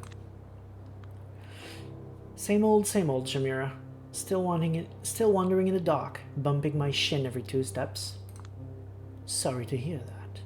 I trust you're pestering the prince and your superiors to improve your standing. It's a process. Oh, Julia, you won't achieve anything if you don't keep reaching for it. Kadir, weren't you supposed to teach her the ropes? I'm trying to, Primogen, but with this child, it's always a process. I can only wish you good luck then. Good night, Julia. Good night, Kadir. Good night. Have a safe trip. The art hole has to be almost empty by now. You like her, don't you? Stop with your class clown act, whelp. It only serves to reveal deep insecurities. Wow, that's harsh. It's factual. Were I as harsh as you claim? So did she tell us both to call her Samira, but you're still keeping your distance with that Primogen shit? Watch your profanity and don't project your fantasies onto me. I won't give you a lesson about professional boundaries, but I suspect the way you will eventually learn it will be extremely unpleasant. Wow, hello. That's suddenly in my face. Carter Vanderweyden. Am I interrupting something, good folks? Even though I'm constantly pestering him, Kadir's composure is unshaken. His response comes swift and unfazed. Not at all, Mr. Vanderweyden. Heading back to your office? You know me, my dear sheriff. Where else would I go? Now that's curious. Even though Carter Vanderweyden is a Primogen as well, Malkavian to be precise, I don't hear Kadir address him as such. I hope to see you tomorrow night. Oh, I will absolutely show up, provided I can. But just in case, I already apologized for not making it to the prince. Simply drowning in work these days. The rhythms, tempo, and intonation patterns of his voice are so familiar. Half of it sounds like JFK. The other half exactly like Barack Obama. Just like appearance, it all feels so fake. He's old money, of course. Comes from a long line of Dutch merchants who originally settled in the New York region. Runs a wildly successful law office. Rubs elbows with elites of both kindred and kind varieties alike. Kind is the vampire word for humans. He seems perfect in every way, and that's why he's so unnerving. He's a child of Malkav and must be blighted with some affliction. But whatever it is, he doesn't let it show. Hard not to wonder what he's hiding. Quick reminder, the Malkavian is the clan that is mentally broken. They have derangements, essentially, is the in-game term. It can be dementia, it can be all kinds of things, but they're always they always have some important mental illness, essentially. And in more recent editions, they're usually seen as people who have seen the truth or can recognize things that others can't. The celebrations are planned to last all week. Surely you will find the time. I pray I will, my good man. I pray I will. In case you need to reach me, you know where to find me. Have a good one. He doesn't even register my presence before leaving. Sometimes I think they're all still hoping I will simply go away. As Carter drives away in his limousine, Kadir shakes his head. You wanted to hear about which member of New York City's Camarilla I dislike the most? Yes? He shoots me a knowing glance and smirks. Too bad. They're all my dear colleagues, and I deeply respect every single one of them. Sure you do. Wouldn't want to blurt out something that could lock you out of Miss Vanderweyden's legal services, would you, you ass-kisser? I do expect to find myself in need of a good defense attorney when my broke, incompetent, and foul-mouthed assistant finally pushes me over the edge. Rude? You still need me here. I still need to swing by St. Patrick's tonight. Don't worry. We're almost done. The prince is coming out. The captain is the last person to leave the ship, huh? And there she is. Helene Panhard. The big kahuna, as someone I once knew would call her. The de facto ruler of New York City. As a self-professed patron of the arts. Kadir, a penny for your thoughts. You should be pleased to hear the High Regent is resigned to her fate, my prince. Mr. Vanderweyden is decidedly not. I suspect he will be too busy to join the festivities all the week through. Excellent. She turns to me. So, Miss Sawinski, weren't you supposed to accompany our good sheriff in his duties tonight? There was an unexpected change of plans. Catherine Weiss is back in the city. Catherine is here. Now that's a welcome surprise. But what does it have to do with you, Miss Sawinski? Took care of her paperwork. True, simple, straightforward. She said she didn't want to trouble you with all the paperwork regarding her arrival, Prince Panhard. It's all been taken care of. Kadir has already been informed of everything. That's certainly a nice gesture, but wait a minute now. Where exactly did you meet her? In a fast food restaurant, my prince. I see. Ellen rubs her eyes. Catherine, and their love for proletarian amusement. I suppose it will be a source of amusing anecdotes this week. If you want to avoid these situations in the future, it might be a good time to discuss offering Miss Sawinski an office of her own. We'll get to it eventually. There are more pressing matters at hand. The festivities start tomorrow, and there's still so much to be done. Will you make sure the art hall is secure before leaving? Certainly, my prince. Have a good night. Good night, Kadir. Good night, Miss Sawinski. We'll talk about your work soon. Don't worry.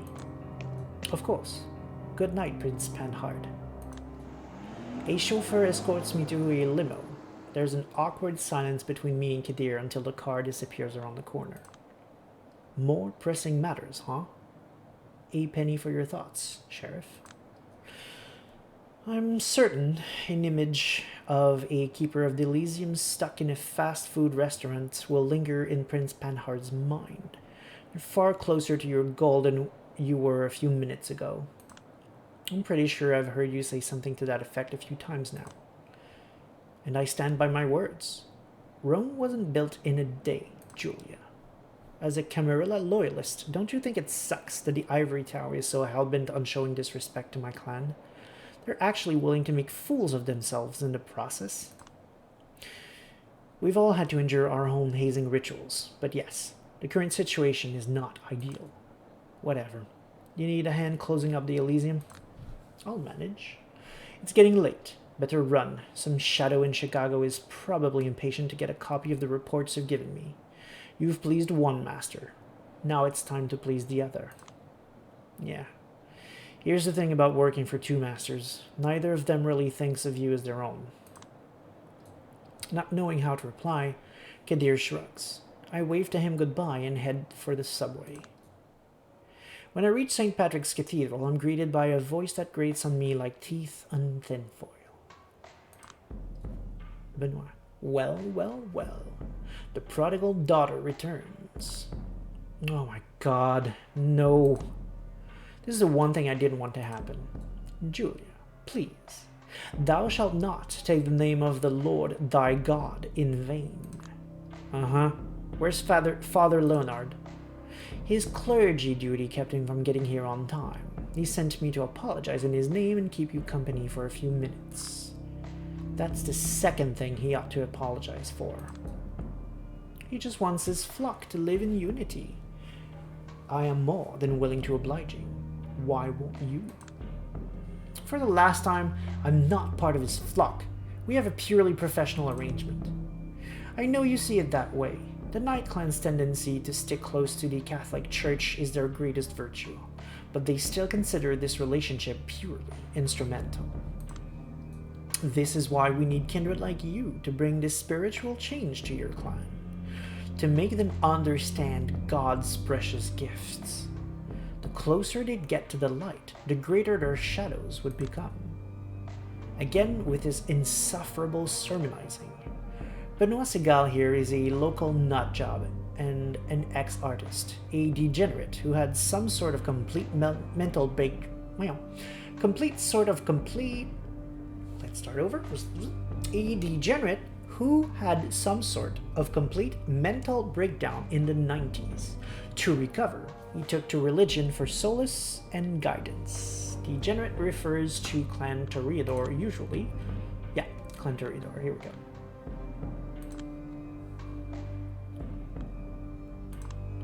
At first, he proclaimed his readiness to devote the rest of his own life to studying nudism. After a few years, though, he changed his mind and joined the Catholic Church instead. Nudism is essentially directly a reference to Cain, essentially, specifically a reference to the Book of Nod. Earlier on, I referred to the Revelations of the Dark Mother being an in-game book all about Lilith. There is also a book known as the Book of Nod. The Book of Nod. It's getting a bit late. The Book of Nod, which was written also in-game by a vampire who did a lot of research into Cain and his story and all of the metaphors associated with him. So here, nodism is essentially a reference to sort of the veneration kind of Cain, and the obsession with figuring out where he is, what he's doing, what he's been up to, that sort of thing. As luck would have it, his neophyte zeal found a major target in me. When I first met him, I was stupid enough to tell him I was raised Catholic and still identified as such. So what? He immediately pictured me as some sort of a force for change within the Camarilla and set out to put me back on the righteous path. Now he won't stop preaching to me apparently until I become a nun. Remember, the dark place is directly beneath the candle. You, turncoats, have this unfortunate predisposition to find salvation right within your grasp and then lose your way in the shadows. Christ. Once he starts, he just won't stop. I guess it's time to bring out the big guns. By the way, I was meaning to ask, got any news about Sophie Langley? Sophie Langley is the Toreador Primogen of this city, and she may have disappeared based on the events of Coteries of New York. Don't want to give too much away, but I think that's what she's referring to. A painful grimace crosses his face, but doesn't linger. Kind of rude to change the subject, you know? Rude? I'm just looking for a topic both sides of this conversation would care about, you know, like any guide on etiquette says you should. Salvation is a topic close to anyone's heart, whether they admit it or not, and it's pretty bold of you to assume I still care about Langley. I do not assume, I'm certain you do. The second she retires from the public eye, you stop acting like Jesus-era Kanye and start acting like Jesus is King-era Kanye. Coincidence? I never had a Jesus era. Do people really call it that? Here's how it's going to work. Tell me what you know, I'll tell you what they say. And keep in mind, I didn't know she was your sire until a few nights ago. Hell, I haven't even met her. He winces a bit at me saying hell, but lets it go. Sure. I figured you would have prodded that wound long ago if you knew, but why do you care anyway? Better to let you drone on about your tormented past than to let you carry on with your good missionary shtick. Professional curiosity. Once a journalist, always a journalist. He scratches his head and exhales in a sad mockery of a chuckle. Fine then. I'll do my best to make it short, just like you said. Sophie Langley, every New York kindred's beloved socialite, was my sire. We first met sometime after World War II. I left France right before the Nazis went around the Maginot Line. I struggled to keep my siblings alive with my art. Watched my brother die during the flu epidemic of '43. I was close to losing my mind. That's when she showed up. Said the sheer torment in my work caught her eye. She became my patron, allowed my talents to flourish, and supported me financially. Eventually, she embraced me. As a well-off kindred, my artistic interests started to naturally deviate from what they used to be back when I was a poor, mortal upstart. I began to see the world the way her social circle does. And that she couldn't forgive. Instead of being a fun novelty, I became just another part of the malaise surrounding her. She grew distant and then stopped seeing me altogether. I've had my share of meltdowns because of this. I won't deny that. I locked myself out of many career opportunities, but it was an important lesson. Don't trust your elders. Vampirism affects them psychologically as well. If they take interest in you, they won't stop until they suck your soul dry and then discard you like a broken toy. For the first time since I've known him, Seagal registers to me as something other than a Bible-thumping nuisance. Is it compassion I feel? Do I find him relatable? How dreadful. It's possible he's strategically trying to elicit sympathy. Maybe he heard about my dramatic exit from Lodestar. Or maybe he's just alluding to the way my sire left me here to fend for myself. It is only God who will never lead you astray. This is why I find your acts so frustrating, Julia. You're so close to getting it, but you choose sin instead. There's the Benoit Segal I know. Almost had me fooled. Let's get back on track. What about Langley's disappearance from the city? Her path was a road to perdition. Wherever she ended up, I doubt she's too happy about it. She had plans for the future of this city, wanted to make it her ultimate artwork. She was always the vain one. And, of course, you're completely sure you have nothing to do with her disappearance? Please don't tell me you're getting at what I think you're getting at. Everybody says you've been acting like you're trying to repent for something ever since her vanishing act. And you've got a motive. Of course I'm getting at what you think I'm getting at. Benoit shakes his head. You really have the devil in your heart, Julia. Always testing me. Just asking what everyone's thinking. Are they now? Listen, I'm familiar with a lot of the insults attached to my name in this city. Those aren't exactly compatible with the image of a ruthless killer. Killer, huh? Now that's interesting. I haven't said anything about killing. He scrubs his hands over his forehead and collects himself before responding. Stop picking apart every word I say in this completely unpleasant way. Here's a statement, if you really want one, Miss Hercule Poirot. I do believe Sophie, the way I knew her, has met her end. Even if she's still walking this earth, she wouldn't come back here as the same prideful aristocrat. She'd have to undergo a spiritual rebirth. Someone has reminded her of her place. Her former friends talk of her in hushed voices. Even that servant playtoy of hers went missing. No more Camarilla parties. She's done for. That servant playtoy of her went missing, I believe, refers to the main character of the first game, Coteries of New York. When I played Coteries, I was Toreador, so I didn't think twice when she became my mentor, but I think she becomes your mentor anyway, regardless of which clan you're playing. She takes over for you. She saves your life. She takes over charge of you, essentially, becomes responsible for you. Nuxaferm says, when the Quebecois in you is tired of English and fighting back. Don't worry about it, friend. It's just funny in a non-disrespectful way. Yeah. Sometimes I pronounce a bit more of a Quebecer way, especially when I'm tired, as I am today. But I had a good excuse for it a bit earlier on. It said Hercule Poirot, so I can say it in French. Haha. Whatever happened to her, I don't know. I swear on Jesus and his sandals, I had nothing to do with it. But yes, I'm still here and she's not. And that's not a reason to gloat, but to be more humble. I received a sign from God telling me to re-examine all the unfortunate ways I still resemble Sophie Langley. And I listened. I rejected the pride I shared with her. I renewed my vows to God, recommitted to preaching his greatness. I mean, this is why we're having this conversation in the first place. Right now, when I think of Langley's influence on my life, I am grateful, because she was a sign that got me here.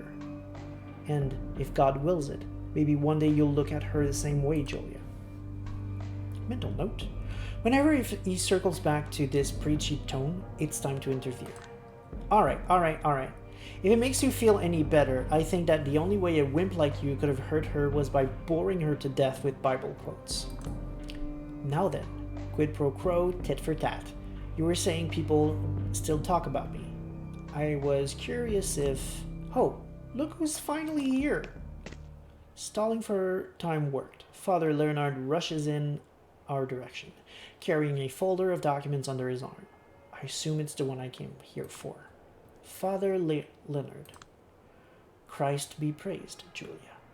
Yesterday I was told this is how priests greet their parishioners in Eastern Europe. Forever and ever, amen. Actually, I think we said each other's lines. Never mind. Another long night? Isn't it taking a toll on you? Ah, no need to worry. These days I sleep a few hours a day. Short naps take care of the rest. And there's always work to be done. I apologize for being late. At least I managed to get here before you and Benoit went for each other's throats. Good. I was getting worried. Oh, who do you take me for, Father? He takes you for a total bozo who's about as effective at converting people as a documentary about pedophilia in the Catholic Church. He's just too kind to say it out loud. Ouch. Hear what I have to deal with, Father? But don't worry, he'll make a saint of her yet. We'll make a saint of her yet. Forget saint for now. I'd settle for an adult in the room.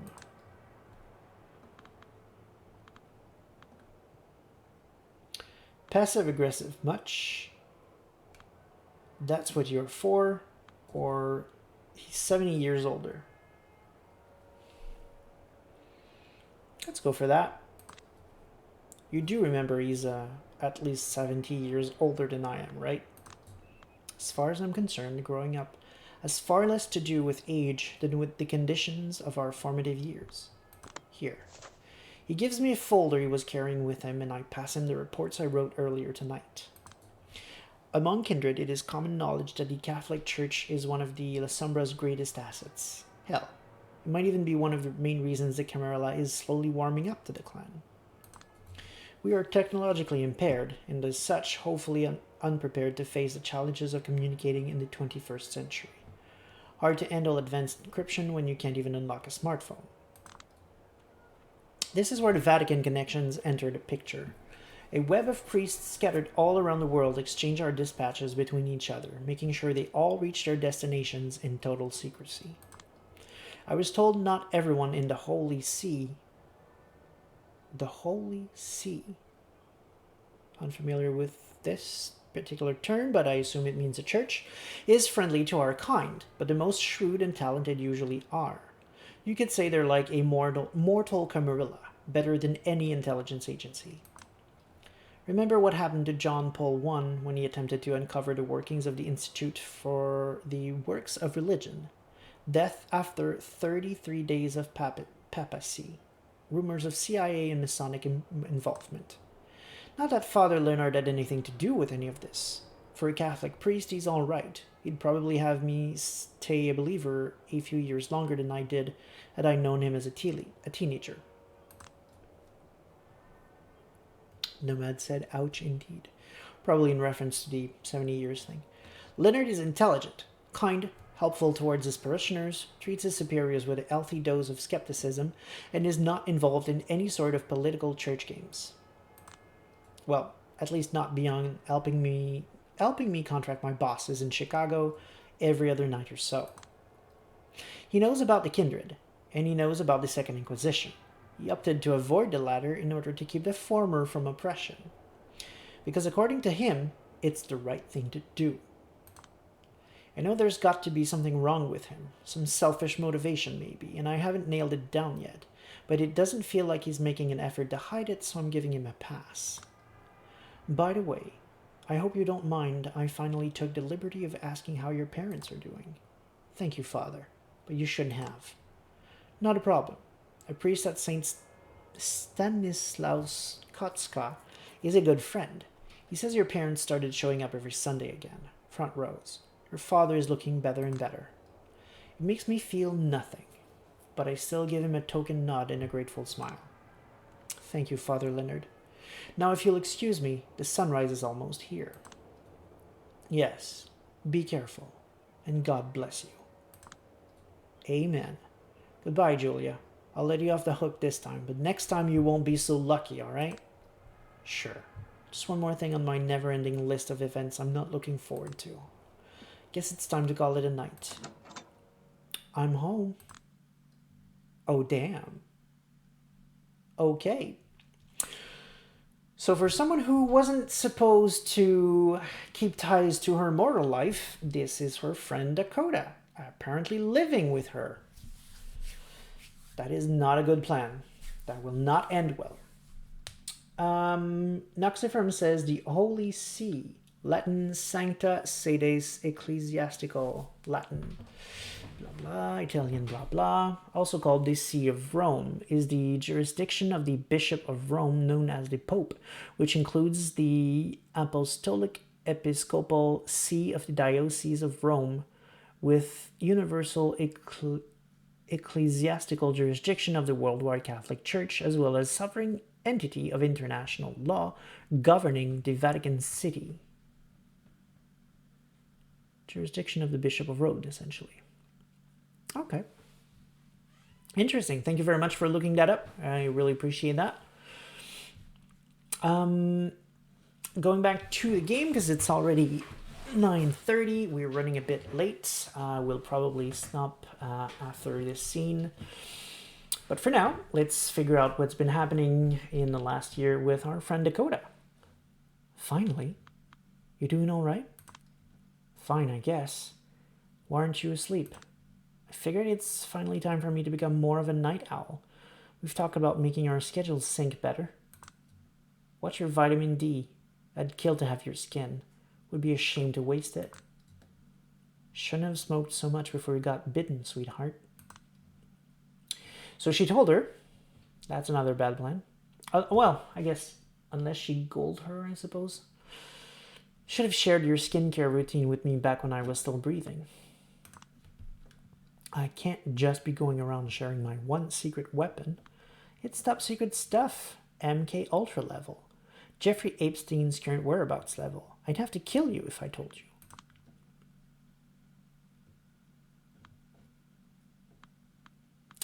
Let's go with I have a secret weapon too. Fair. My kind also has a secret anti-aging weapon after all, but hey, if you don't care about that. Psh. And what would that be? Adrenochrome? Close. Spirit cooking. Huh. Just so we're clear, you're shitting me, right? Of course I'm shitting you. We just drink blood. Nothing too satanic about that. Funny, because whenever I see your chest, I'm surprised there's no cross-shaped burn mark there. Well, since you mention it, never mind. I feel a little more self-conscious than usual tonight. Don't.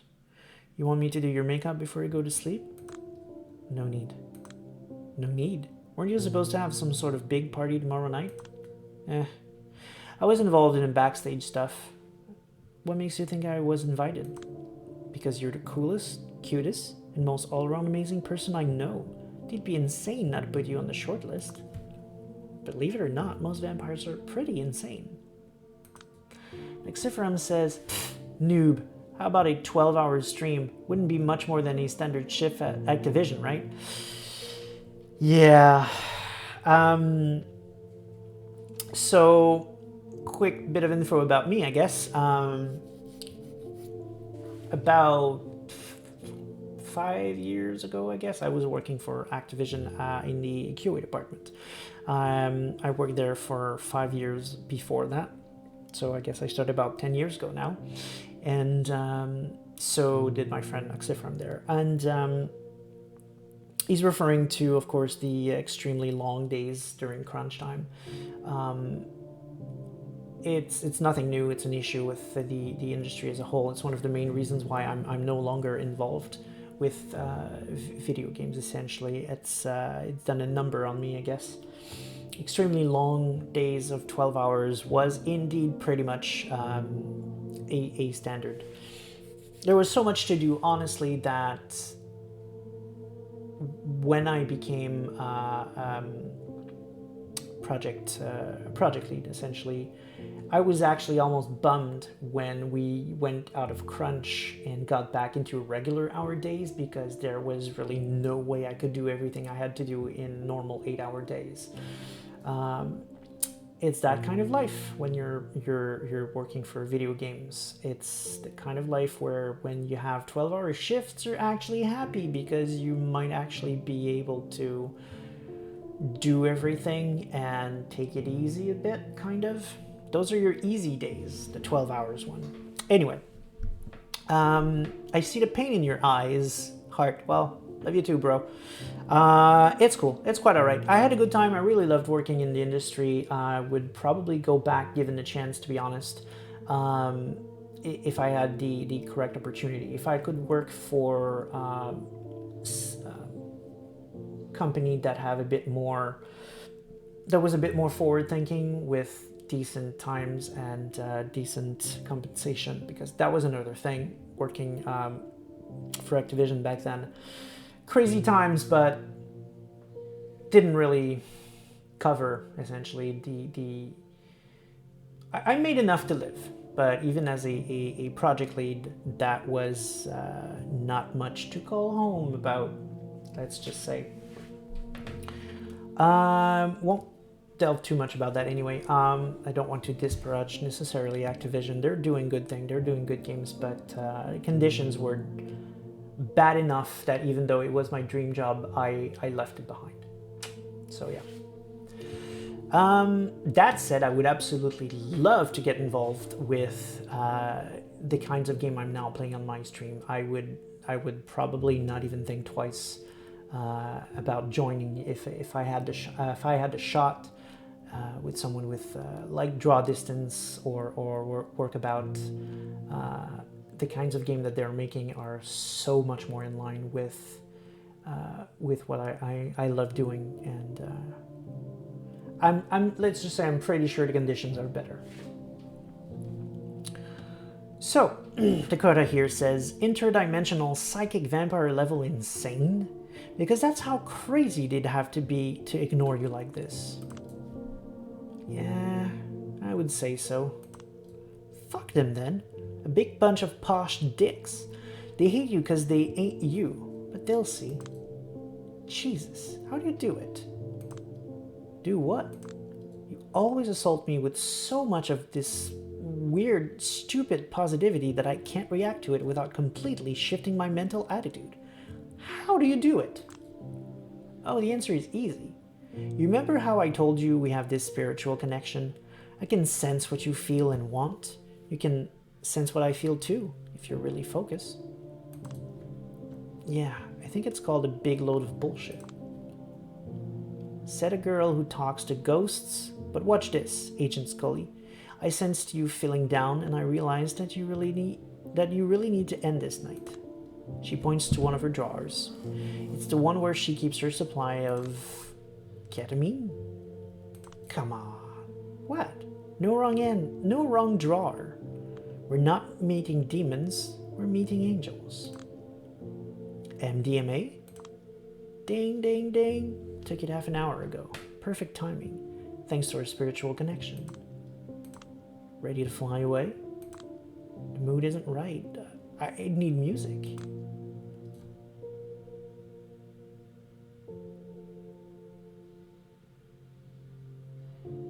Got a special SoundCloud playlist ready to go, prepared specifically to uplift one Julia Sawinski.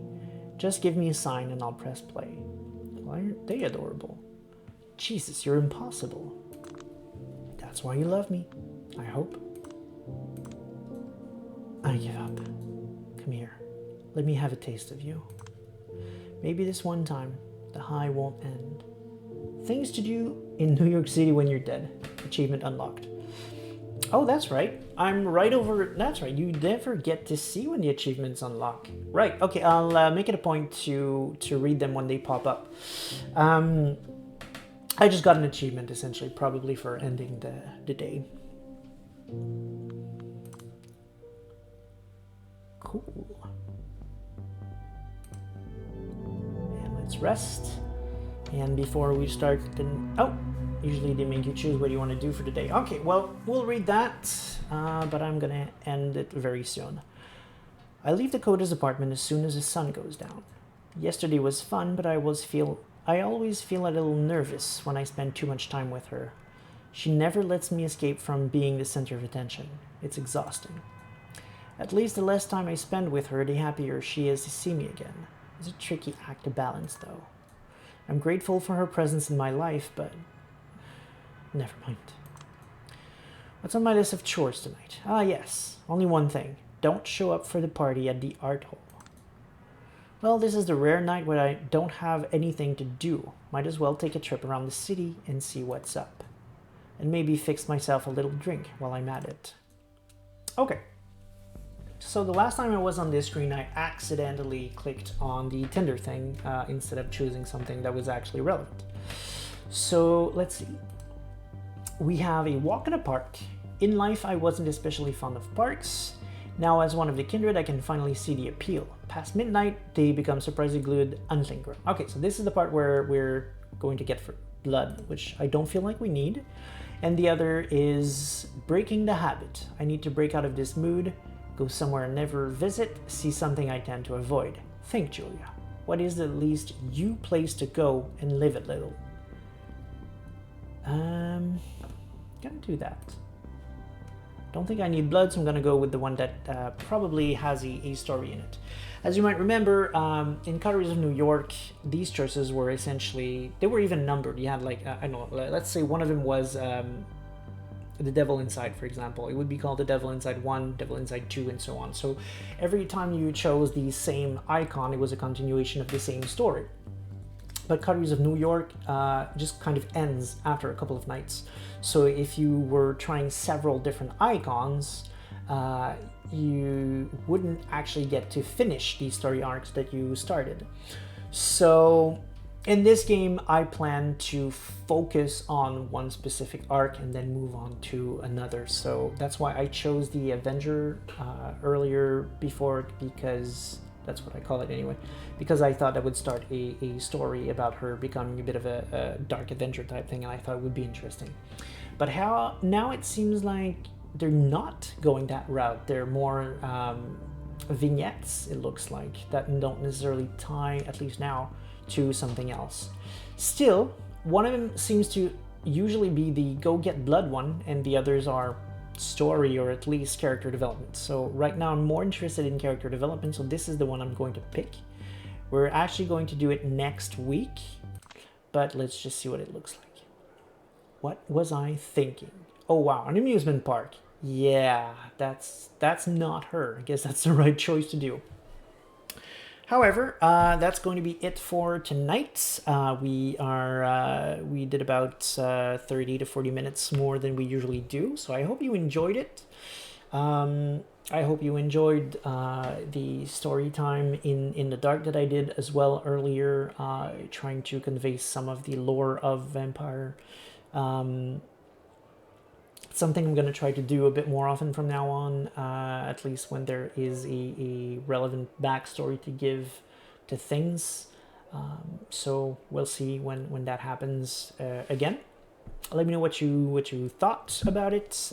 Feel free to get in touch on Twitter. You can find me as Yoden2 on Twitter if you want to drop by and chat. I'm always willing to discuss vampires, werewolf, or just about anything really.